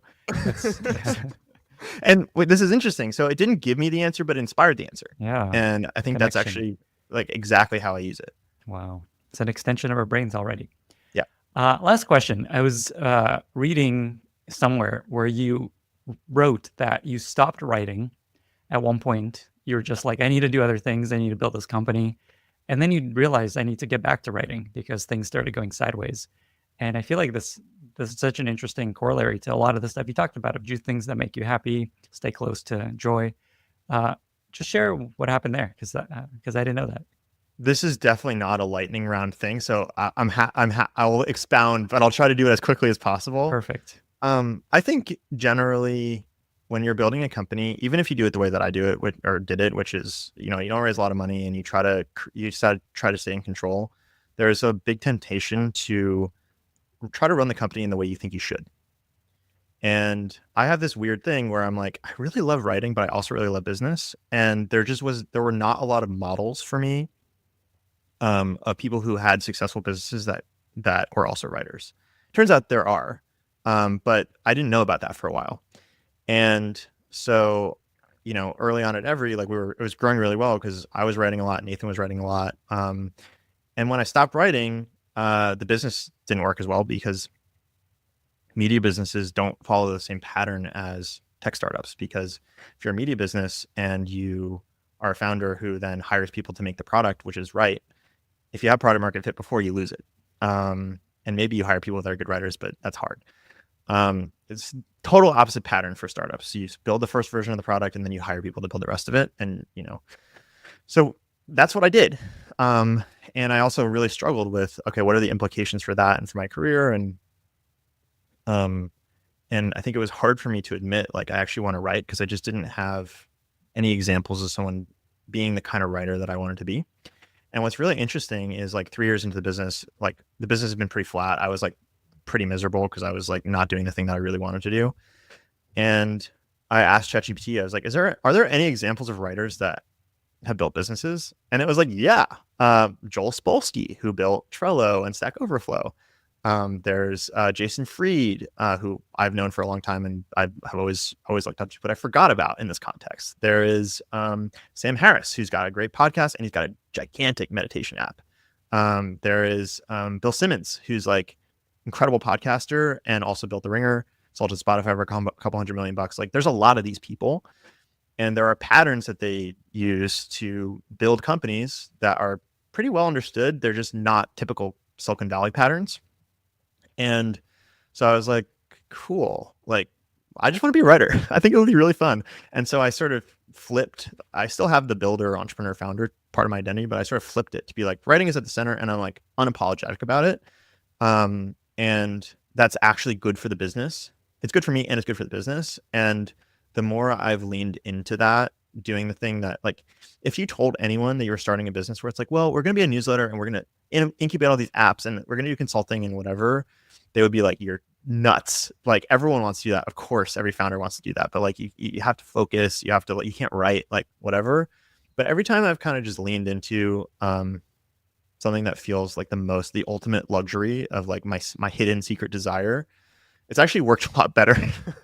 And I think you end up, what it really is there's a huge tax to doing something every day that you don't quite like that much, or you're not quite a fit for. And by sort of giving into those secret desires, you end up finding a shape for the work that you do and the business that you build that is good for you. And that's always going to be a somewhat unique shape from other businesses that have been built. It's always going to rhyme with other things, but I think finding that unique shape instead of just kind of cargo culting, like what you think a company should look like, is definitely a much better way to be successful. And it's also a much better way to live. I think this is going to hit hard with a lot of people who are listening, who are maybe founders or want to be founders. And this resonates with a lot of people that have been on this podcast sharing similar lessons. Dan, this was incredible. 2 final questions. Where can folks check out Every, find you online, and how can listeners be useful to you? So you can find us at every.to. I'm also on Twitter at Dan Shipper. You can go there to check out our products, our newsletter, if you want to stay on top of AI, all that kind of stuff. I also have a podcast. It's called AI and I. You can find it on YouTube and on Spotify. And how can people be useful? Honestly, I think the most useful thing for someone like me, based on what I want to do, is like, I want people to find interesting, cool ways to use AI that like actually helps make their lives better. So like, just go do that and tell me about it. And I think that'll be great. What's the best way to tell you? Is it comments on your YouTube show? Is it emailing you, DMing you? I would say tweet me. You if you subscribe to Every, you can also reply to those emails, and they eventually get forwarded to me. So tweet me, reply to Every. And if you want to comment on YouTube, great. I'm not in the YouTube comments as much as I should be, though. Don't do that. Maybe don't do that. Okay. Well, Dan, this was incredible. Thank you so much for sharing. Thanks for being here. Thanks for having me. Bye, everyone. Thank you so much for listening. If you found this valuable, you can subscribe to the show on Apple Podcasts, Spotify, or your favorite podcast app. Also, please consider giving us a rating or leaving a review, as that really helps other listeners find the podcast. You can find all past episodes or learn more about the show at lennyspodcast.com. See you in the next episode.